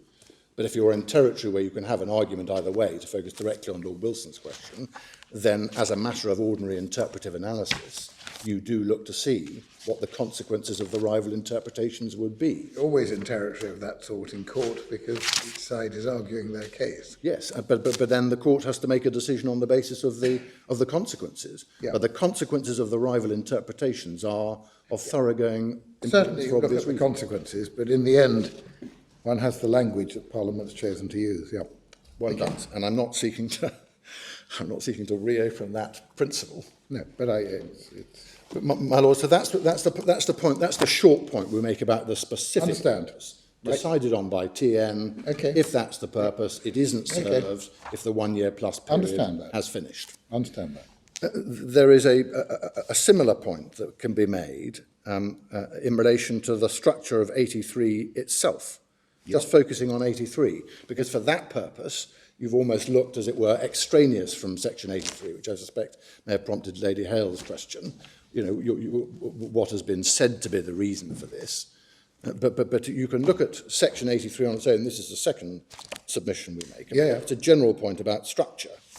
And that can be done without recourse to any extraneous analysis of the reason for Section 83, evident from the very structure of 83 itself. If one's looking for pieces of perhaps firm interpretive ground in relation to the language of 83, Firstly, it is evident that there is real significance attached, let's put it neutrally, by the section to the fact that LTR, leave to remain, is over a year in length. Entirely neutral. Secondly, it's also evident that the rejection of the asylum claim by the Secretary of State is a necessary precondition to the appeal right being afforded. Yes. Got those two bits of firm ground. Yes. If nothing else is firm, those two are. So, if the Secretary of State has rejected the claim for asylum, we respectfully submit that the 1 year period or more can only have any practical significance if it operates as a period after that rejection. Take two situations. If the grant of leave to remain has expired by the date of rejection, the fact that it was 1 year or more is a matter of historic interest but practical irrelevance. What on that premise, if it's expired before the rejection, does that part of the section add? It adds nothing because the period has expired by that point. Yeah. If, on the other hand, LTR has not expired by the date of rejection, this is the alternative case, the straddle point, the period that it covers after the rejection will, it might be thought, be a matter of luck or accident. It may cover a longer or a shorter period. It may be 24 hours, it may be 11 months and 27 days. But it might be thought that accidental coverage, in other words, the mere fact that it spans, is highly unlikely to have founded legislative policy. And this is a key point we respectfully submit. If the period for which leave to remain was granted is over a year, but that is only in the past, that it would have ceased to have any operative effect when the other event that shapes the triggering of the appeal right, the rejection of the claim by the Secretary of State, happens. Okay. And if that's right, what's it doing there? One of the two conditions on which the appeal right is premised brings nothing whatever to the party. And that is why, if you go back to the arguments that were being run in Amondi, and the argument that is sought to be resurrected but hasn't really been touched on orally at all by my learned friend, but that is why claimants in this context have sought to argue that the reason for the 1 year period, not the generalised purpose point that my learned friend has made, which is, we respectfully submit, not well founded for the reasons I gave at the outset, but they've got to try and explain away in those circumstances what's it doing there. And the only answer to that could be advanced is to say, well, it's chosen and it's put in there and it can operate even 20 years in the past and now be expired because it demonstrates some form of connection to the UK. Yeah. And that's the purpose, says the argument on the other side if run coherently. The difficulty, of course, with that argument is that it would have to say that that was a sufficient reason, a sufficient purpose, if it was merely historic, however long ago. Yeah. So you haven't got a connection now, you didn't have a connection other than 1 year, 20 years ago. That point was what was put by Lord Tilson to Mr. Biggs. Yeah. Yes. And we respectfully submit you've been a student, 20 years later you come back. That's critical. But it demonstrates that if you're trying to explain as a rationale for the 1 year plus period historically connection, it just doesn't work because the connection can be 1 year, 20 years ago. We understand. And you'd have to say, secondly, that's the first objection, it doesn't demonstrate the connection. Secondly, you'd have to say that in some way, that fact of historic connection, however long ago, played relevantly into the aim and evident nature and purpose of this section. Well, Mr. Biggs accepts all that, but he says effectively that this is a small price to pay for giving this its natural meaning. This is a restriction on making an appeal, and we shouldn't worry too much. If it includes a whole lot of people, one might be a bit surprised it includes. Yes, but my lord, then I understand that that's what he says, but the difficulty is that when you're addressing an issue of interpretation, you do have to ask, what on earth is the provision doing there? You do have to ask, and it is legitimate to ask, what is its purpose? Well, your answer to that is it's possible to construe these words, and you say give them a perfectly natural, you say the natural, but a perfectly natural meaning, which you would say makes much more sense. Much more sense. And not merely that, I put this point, I don't want to overdo it, but I put the point tolerably high. I put it tolerably high because, in my respectful submission, what you've actually got here when you probe the argument is no good purpose really being advanced for the historic approach. And moreover, giving it a meaning in relation to quite a large potential number of cases, which just creates absurdity. Okay, well, we do have that, I think. Well, my lord, I'm sorry to labour. No, it's all right. I was putting a point to you. You're answering it. Yep, thank you. So, where there's a grant of leave to remain for 2 years, and 6 months after that grant there's a refusal of asylum, is there an appeal under Section 83? So the fact you've got 18 months at the time of the refusal to go isn't good enough, according to you, because the grant has got to be at the time of or after the refusal. Exactly so. Well, why should that be?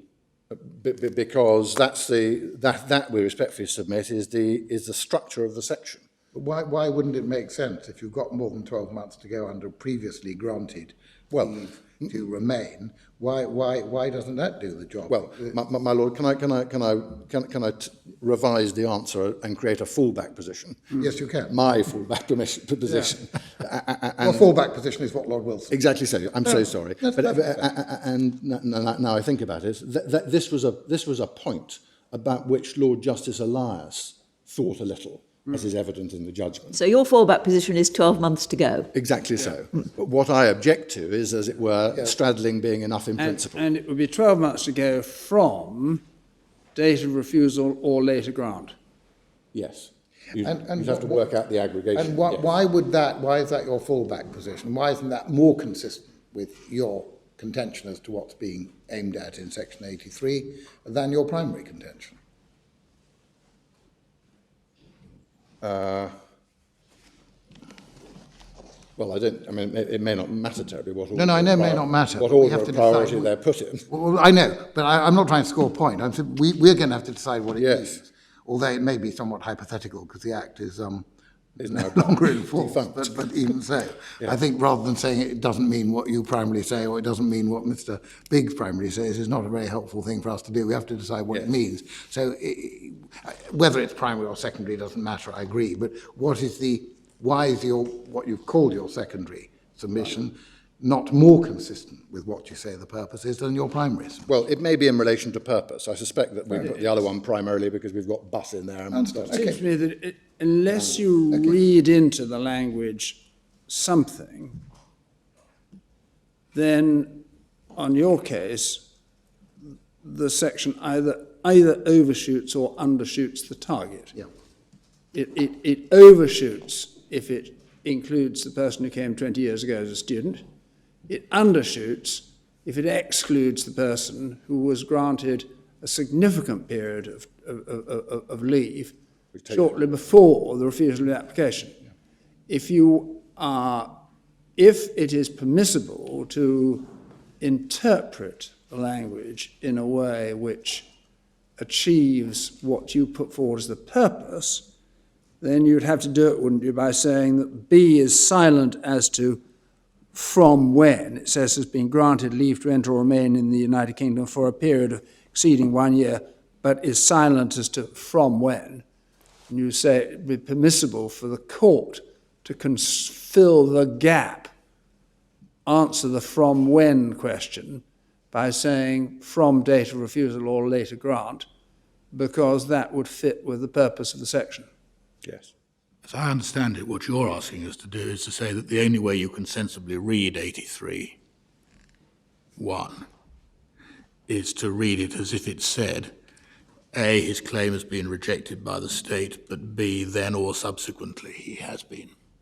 Well, that's a sense of it. That's your principle. Yes, and you do attach quite a lot of weight. I mean, the point's been made already about the but. Okay. But you do attach quite a lot of weight to that, but notwithstanding that is the sense of but. But the fallback position would be, I suppose, instead of reading but then or subsequently, you'd read in, but as at that time he has.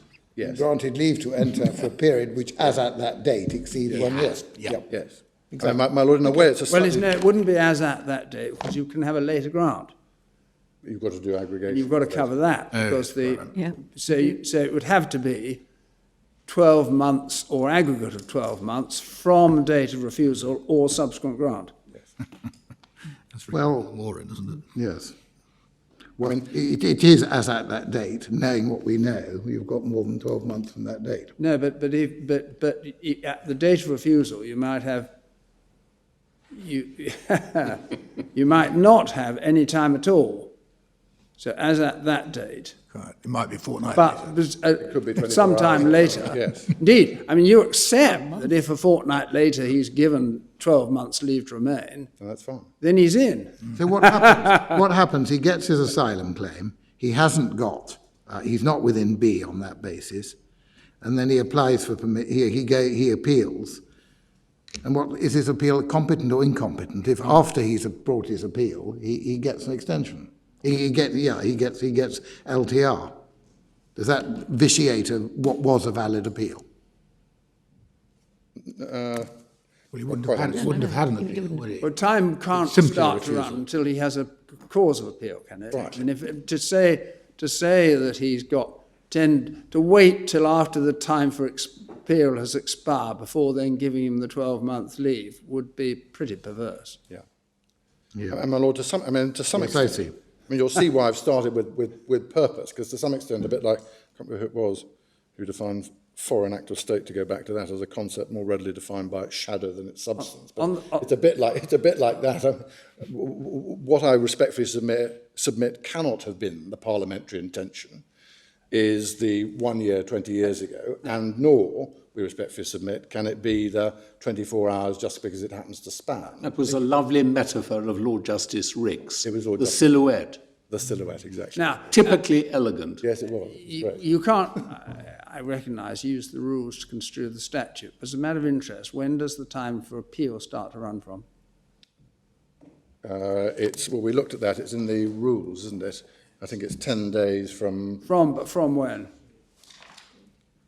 let me just get it. Well, from when you qualify, presumably. Well, quite. Is it from when you qualify or from the date of It is refusal? from when you qualify. As Mr. Biggs put it, when the right of appeal crystallises. Yes. That covers it, because I mean, 10 days from when it can't affect construction, but it could make a difference whether it's 10 days from the date of refusal or 10 days from the accrual of the right of appeal. No, I think it's from the accrual of the right of appeal, if I've read those rules correctly. I mean, in any event, that's secondary legislation driving the primary legislative So if your leave to remain came 48 hours later, as it might, you would say you couldn't be within 83 until it was granted, and that's when your 10 days run from there. Yeah. Exactly. But it is both, I think, under the rules. I don't think you'd have to sort that secondary problem. Okay. But that doesn't really make any problem, does it? No. Whichever interpretation. Exactly. Doesn't it? No. And I'm not sure either side have strongly advanced that. No, we just wanted to know. Yes. So those are the 2 points about purpose. One specific, depending upon, as it were, extraneous purpose, as identified in TN. But the second and perhaps more fundamental one, forget about extraneous purpose. Just look at the nature of Section 83, take the firm ground, and then say, well, where does that lead one? If both have got to work, if both have got to be made to have some substance, test that then against the consequence of my learned friend's argument, and we respectfully submit that exactly the same punchline applies on both. You don't get the purpose on any view satisfied with the pure historic grant which he has to contend for on the specific purpose, and you don't get any useful meaning or effect or punch given to the second of the preconditions that Parliament has specifically outlined on that case either, and that's a point that isn't dependent upon extraneous reason or purpose or how it would impact in the real world. It just simply focuses on the language and content of Section 83. The third point relates to legislative context and how all of that works. And again, I can take that very shortly. You've seen the various arguments raging, and I mean, to some extent, whether one focuses on Section 94, whether one focuses on Section 78, whether one focuses on Section 96, when you actually try to chase the strangeness is down, they become more and more nuanced the further you get into the statutory scheme, I suspect, on both our arguments. But nevertheless, we do respectfully submit that Section 94 at least illustrates the points in relation to the structure of Section 83 and the part that the one-year rule plays within it.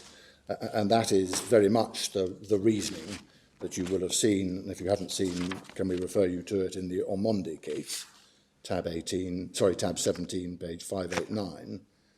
But essentially the point, if I've understood it correctly, is that the claim under Section 82 relates to the removal decision, and you can make a claim at that stage in relation to the Refugee Convention, somebody's not running the same points again and again, and you can make it in relation to human rights and all the other things that are referred to in 84. But that sort of claim under 82, challenging the removal decision, can be subject to certification as clearly unfounded under Section 94. And if that is done, its effect is to preclude an in-country right of appeal. And the contrast is that that doesn't apply to Section 83. So you don't have an equivalent certification process under 83. And on our interpretation, that is explicable on the basis that the premise on which Section 83 operates, perhaps on either of the conceptions of it, in other words, the spanning for more than 12 months or the 12 months afterwards, as it were, that is explicable, that position, but the certification does apply to 82 and the challenge to removals but doesn't apply to 83. That is explicable on the basis that the premise on which 83 operates is that the appellant is, from the rejection of the asylum claim forward, here pursuant to a right to remain for over a year after the rejection. And so there would be no point in providing for a preclusion of an in-country appeal right when the person is lawfully here anyway. And that period, moreover, should enable an appeal in-country to be launched with the strict timetables and to complete. And that at least is a perfectly sensible bright line period, as it were, 12 months to allow that to happen. But on their interpretation, and this is perhaps the contrast and the point for the purpose of the interpretive question you're confronting, the year or more can have expired before the rejection, and so it's simply a matter of historic fact that they were here. So there is no lawful basis for them to be here, and yet, and this was the point that truly troubled Mr. Ockleton in Ormonde, and the Court of Appeal didn't quibble with this result at all in AS, no lawful basis to be here, and yet they can exercise a right of appeal under Section 83 without the control of Section 94. And having regard to the scheme of the legislation, that becomes very hard to explain and opens up the all sorts of odd consequences and possibilities for abuse. As I say, that was a point that was made particularly by Mr. Ockleton in Ormonde at paragraph 19. That's the relevant paragraph where he deals with Section 94. So paragraph 19 at MS 595, accepting the argument summarised at paragraph 15 in that judgment. And our Court of Appeal in this case agreed with him on that point and its significance. It was one of the points that Lord Justice Elias thought was interesting. See paragraph 28 of our Court of Appeal judgment. So that's Section 94. Section 78, we respectfully submit, is also illustrative, where the appeal is lodged under Section 82, an appellant may not be removed until the appeal has been determined. That's what Section 78 provides. But again, that benefit does not extend to Section 83. Yes. And again, the significance of that is analysed through by Mr. Ockleton at paragraph 19 in Ormonde. He concluded that that was because under Section 83, for the same reason that underpinned his reasoning on 94, there was no need to prevent removal pending the appeal because he necessarily had a right to remain in the UK in any event. That was his conclusion in Ormonde, and it was a conclusion that he came to revisiting the issue in the Wynne case, which is, I think, behind tab 27 in the bundle.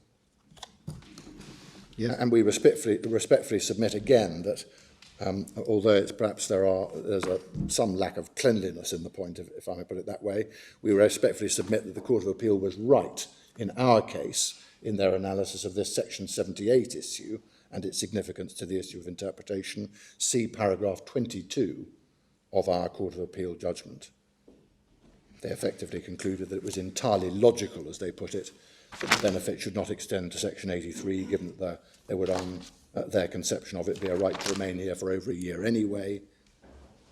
And they concluded that might not be a complete answer, as it doesn't necessarily require LTR to have been granted after the decision to reject the asylum claim, our primary case, merely that there was at least 12 months remaining, the alternative case. So that's one of the places in which Lord Justice Elias considers that possible twin way of approaching it. So spans but 12 months left, or a pure temporal approach, or pure temporal / sequential approach. So we respectfully submit that the legislative context, and in particular those two provisions which are perhaps the cleanest consequential testers within the legislative scheme of the rival interpretations, yes, we respectfully submit that they do provide a helpful additional feature into the interpretive analysis, and they are all of a piece, we submit, with the purposive points. Yep.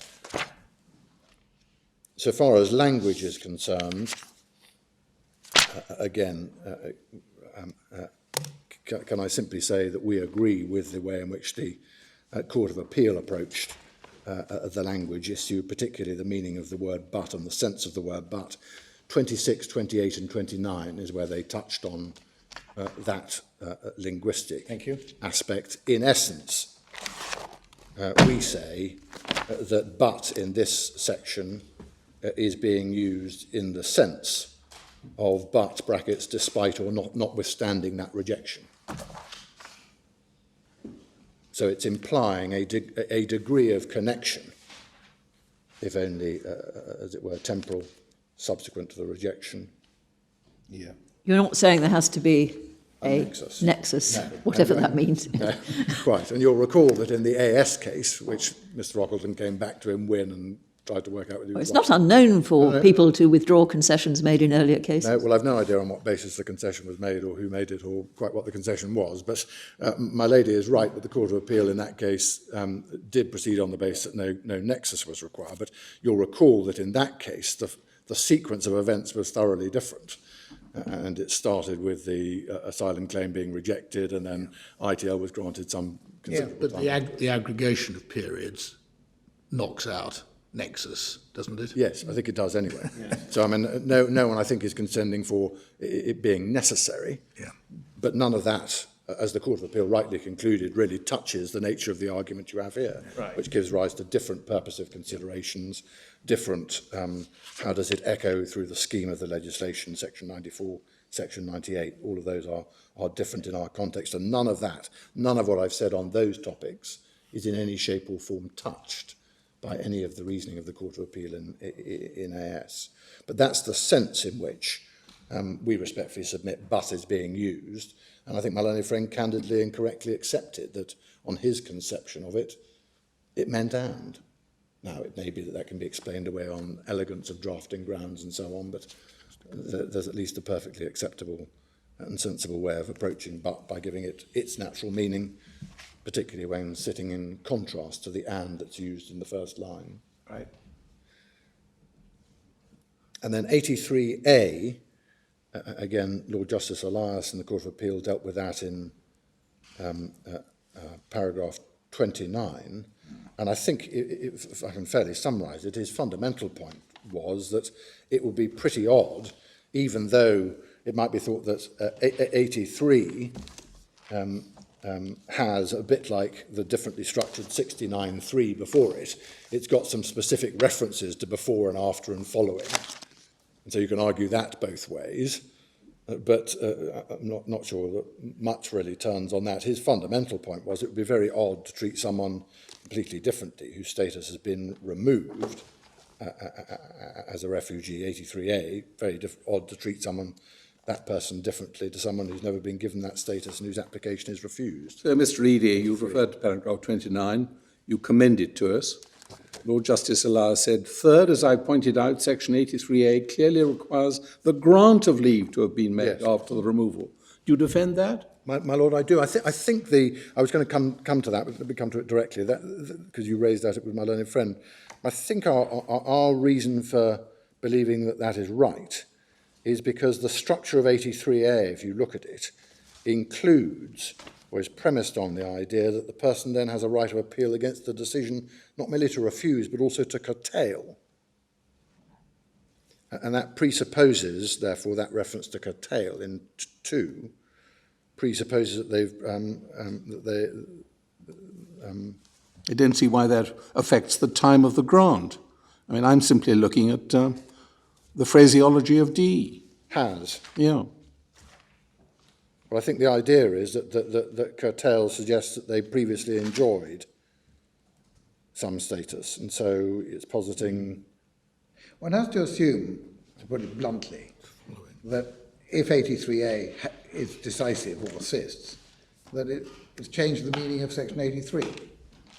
If you win on section 83 without 83A, you don't need it. If you do need 83A, it follows that it's changed the meaning of section 83, which is a bit odd. My Lord, true. I think is my immediate response to that. And when they took the trouble to insert 83A, why didn't they also take the trouble to amend section 83 to make it absolutely plain that it's got to be after? To which the only semi-facetious answer is because they didn't think it was necessary because it was so clear anyway, given the arguments I've just advanced. Or because the argument Mr. Biggs advanced. But my Lord, I'm conscious I haven't given you a very good explanation. No, it's fair enough, but that you're It's perfectly only right. to the side. I mean, Lord It Newberg may just made be the my point ignorance. this comes in 2006. Can I just give you a reference just in case I've made a complete mess of that explanation anyway? We dealt with this in footnote 10 in our case. Thank you. And I'm not sure I can get better than that, so Okay. perhaps I better leave it and move on. But you're quite right. There are authorities that suggest you can look at subsequent. But anyway, yep. Yes, I mean they are. I think Anyway. I think the latest word is JB Jamaica Para 24. Thank you. Which sets that middle ground and says Is that in the authorities? Not. it isn't. No, that's right. It isn't. But it's It's available if if you want it. I don't think either side is making a great play of 83A. No. Can I deal as the final topic from me, which will take no more than 5 or so minutes? The question of whether or not there is a need or a driver for an appeal to be extracted, as it were, from 83. I don't want to put it too contentiously, but the question is whether or not you should be doing anything other than, as it were, proceeding on the basis that the language can be approached both ways and then going to the usual aids of interpretation. I think what my learned friend is seeking to get from his reliance on very different cases like Salim, which was all about cutting out people from tribunals entirely because of presumptions in deemed notices or notices having been deemed to be given. But he tries to get from that some, as it were, driving force that says, and so don't strive, give it its literal meaning, even if it leads to absurd consequences. Yeah.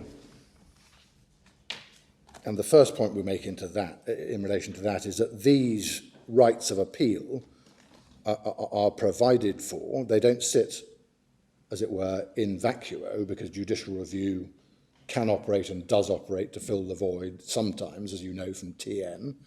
But these are rights provided for in a detailed legislative scheme.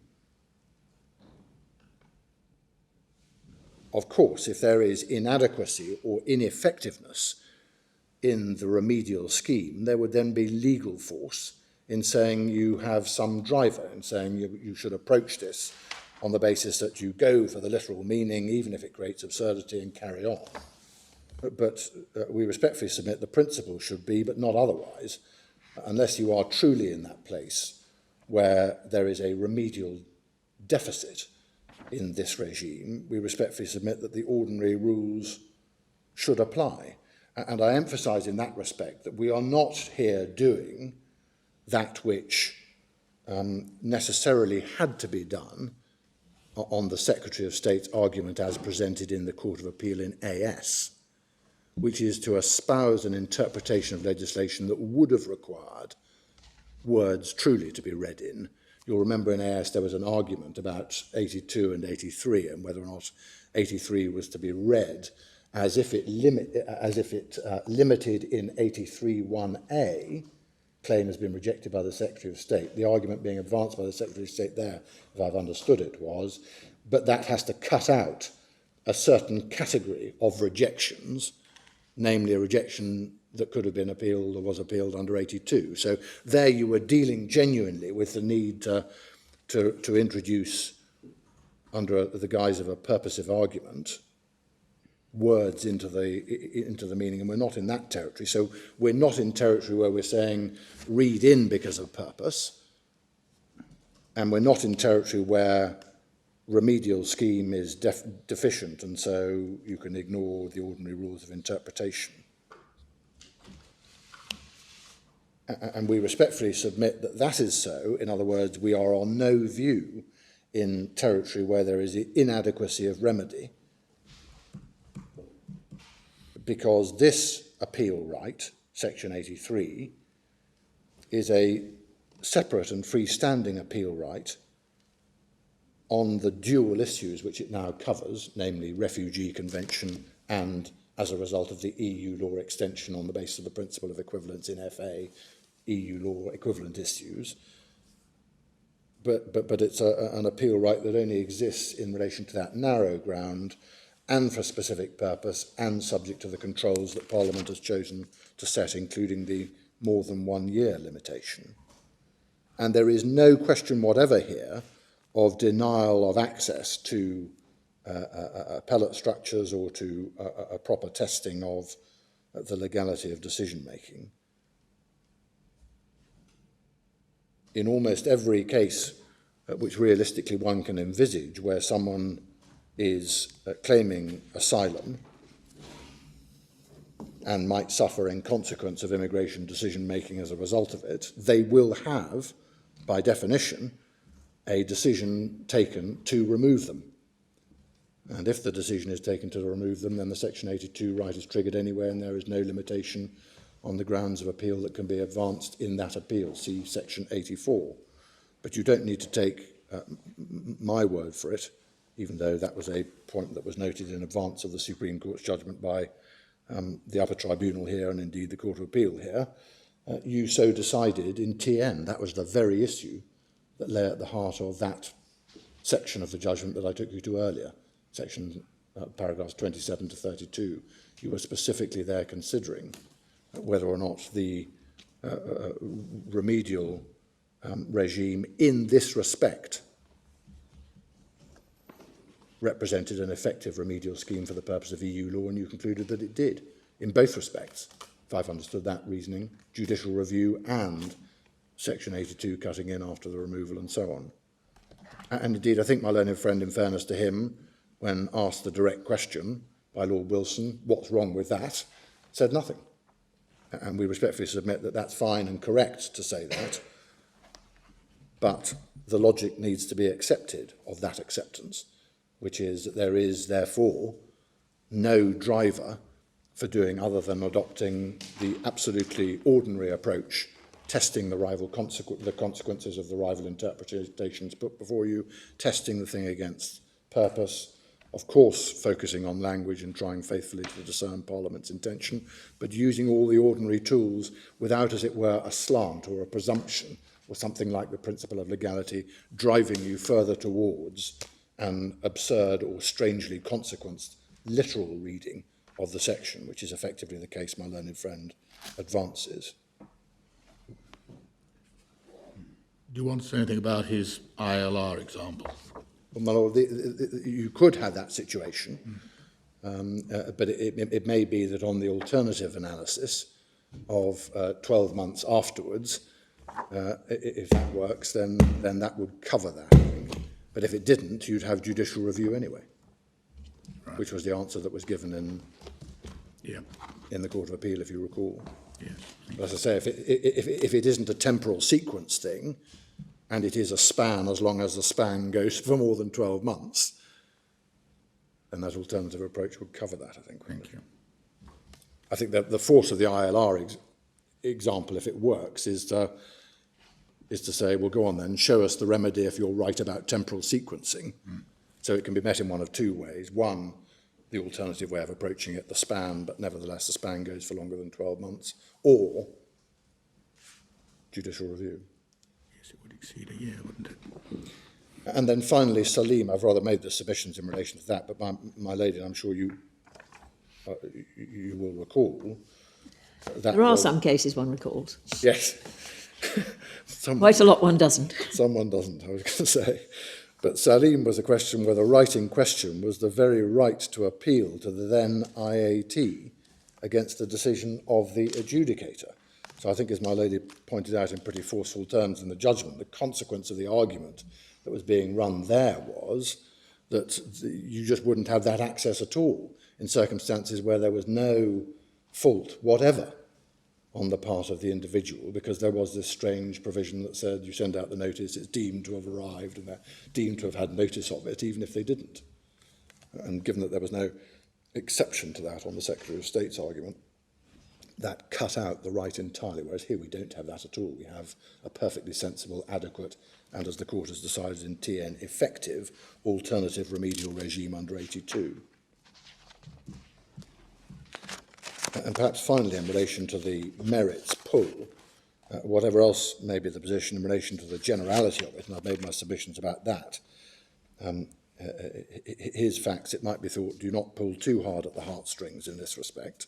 If he succeeds in this appeal, he'll be able to pursue a challenge against the FTT disposal on the facts, and if he loses, then the asylum claim can be renewed, and if rejected, there'll be new rights of appeal now under the new regime, and you have all of that. And so there isn't much to pull on the heartstrings on the facts of his case, we respectfully submit. My lords, my lady, the final point. Does this case have any continuing significance? There are a certain number of cases in the pipeline. We don't precisely know how many. We think very few, if any. And so we think that it's a strange one to be troubling my lords and my lady, but Do we know why the Court of Appeal gave permission to appeal? we don't. And my lady, I'm so sorry, I was going to finish on that point of housekeeping. You haven't got in your bundles. We noticed. No, but it doesn't say... They did give permission. They did give permission.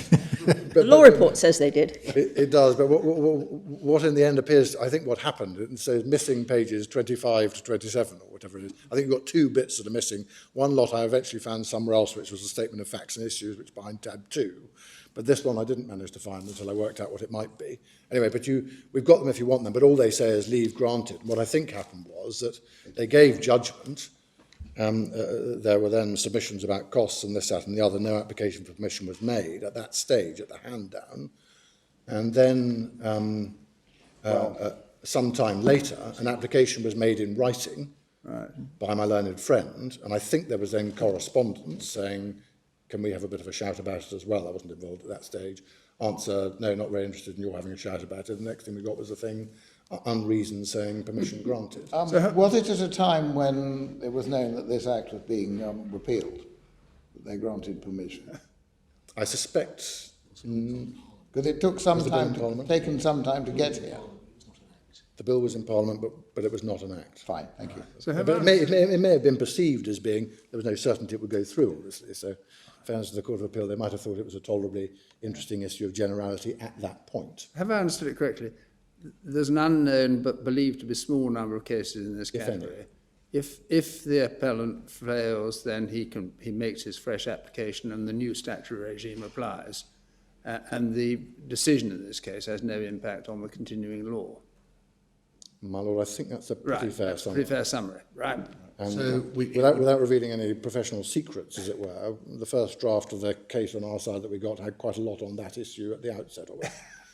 But the Court of Appeal had granted permission, and it seemed to me that in those circumstances... So when you say he can reapply for asylum, Fresh Fresh application. fresh claim, I mean, would that need to be based on different circumstances in Uganda? Situation as it now is, but no. I mean, if nothing had changed, he couldn't reapply for asylum, could he?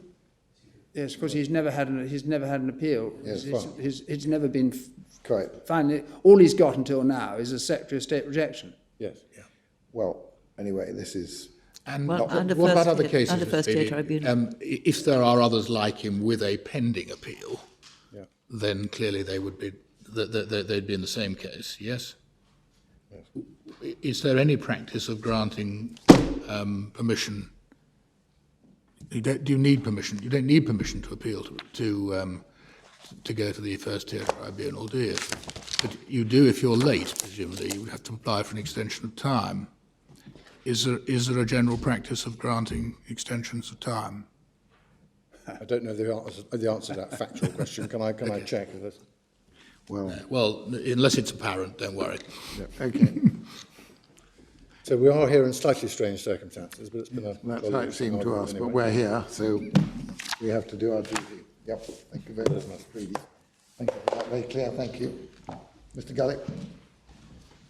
Thank you very much. Mr. Biggs? Well, my Lord and Lady, just a few points briefly in reply. I think the key point is the point made by my Lord Toulson, that on whatever interpretation of Section 83 is accepted, there is an undershoot or an overshoot. And the question then becomes, well, how does one resolve whether it should be an overshoot or an undershoot? And in my submission, the driver, to use my learned friend's expression, in respect of that question, is the overarching purpose of Section 83, which is to vindicate status. And it would be odd to make that overarching purpose subordinate to a limited exception, the 12-month leave requirement. Secondly, the 12-month leave requirement does have force. It has a purpose, even on the appellant's construction. And that's clear in my submission if we go back to paragraph 32 in TN, MS 781. Because the only reason that the situation that's considered at paragraph 32 in TN might not apply on the appellant's construction of Section 83 is if the asylum claimant, the person coming in from a troubled country, had previously entered the UK with leave to enter or remain for a period of 12 months or more. Now that is going to be a very unusual situation in my respectful submission, and it's not surprising, therefore, that it wasn't catered for in Section 83, subsection 1, subparagraph B. So there's nothing clearly inconsistent with the appellant's construction and the stated underpinning purpose of the 12-month leave requirement as analysed in the TN case. The third point is Section 94. My learned friend submits that the non-availability of Section 94 to Section 83 appeals is the clearest indicator, or words to that effect, that the appellant's construction does not fit with the statutory scheme. In my submission, with great respect to him, that ignores the fact that Section 78 does not apply. Section 94 only limits the right to appeal in country. It does not destroy the right to appeal per se. And so if Section 78, which has the effect of suspending a person's removability if an appeal is issued, does not apply, there is simply no need for Section 94. And so in my respectful submission, contrary to what my learned friend says, actually the absence of Section 78 and Section 94 from Section 83 appeals plainly supports the appellant's position. So you're saying that in this particular case, when your few weeks of leave expired, Yes. and you'd made your appeal that you say you were entitled to make under Section 83, Yes. you could be removed. You could be removed subject to the UK's obligations under international law, and those obligations would be breached if you removed someone who was entitled to refugee status. That would be Reef Fowler. So the Secretary of State then has a question. What's she going to do with someone who's got an apparently unmeritorious asylum claim, but a right of appeal under Section 83? Well, my submission, if she is satisfied that the claim is bound to fail, she would remove the person. That's exactly, my lords and my lady. That's an immigration decision which is appealable under 82, isn't it? It's a good point. But nevertheless, And then you're home and dry, you make, then your refugee claim. yeah, but then there would be a certification under Section 94, because I'm, Might if you've got a very poor refugee claim, we don't know whether you have or you haven't. well, my lords, my lady, yeah, my lords, my lady. Well, this is the point. You would only remove someone who's entitled to a right of appeal under Section 83, assuming the Secretary of State would act lawfully, if that person's asylum claim is bound to fail. But that's the same test as for Section 94. Yes. And we see exactly that situation in Amundi, where there was a historic grant of leave. There was a late asylum claim made when the claimant in Amundi was an overstayer. There was a refusal of that, and there were removal directions and a removal decision under Section 82, which granted the right of appeal. There was a Section 94 certification, which meant that the Section 82 appeal could not be brought until removal had taken place. And as Mr. Ockleton points out at paragraph 19, actually, because of the absence of Section 78, that meant that the Secretary of State could remove the person. Yeah. So the point I'm making is that there's nothing incoherent about the appellant's interpretation by reference to Section 94 and Section 78. It actually fits rather well. And my learned friend's point is, well, and in fairness, there is support for this in the authorities, well, if you're entitled to remain in the UK for at least 12 months at the date of refusal of asylum or at some other point when the right of appeal crystallises, it can be assumed that you won't be removed until your appeal is concluded. In my respectful submission, that's a pretty arbitrary argument, because particularly in asylum cases where there's a lot of evidence and things can go wrong in terms of case management, it's an unsupportable assumption that the appeal process will be exhausted within 12 months. And of course, there may be an appeal from a first-tier tribunal's determination, an appeal to the Court of Appeal, even an appeal to this court. And in those circumstances, to say that 12 months will be enough is, in my submission, very hard to sustain. The second to final point is the no driver arguments by reference to the principles of legal policy that I've identified. In my respectful submission, the difficulty with my learned friend's argument is that he is wrong to say that his argument does not require words to be read into Section 83. It does, or at least it requires an interpretation which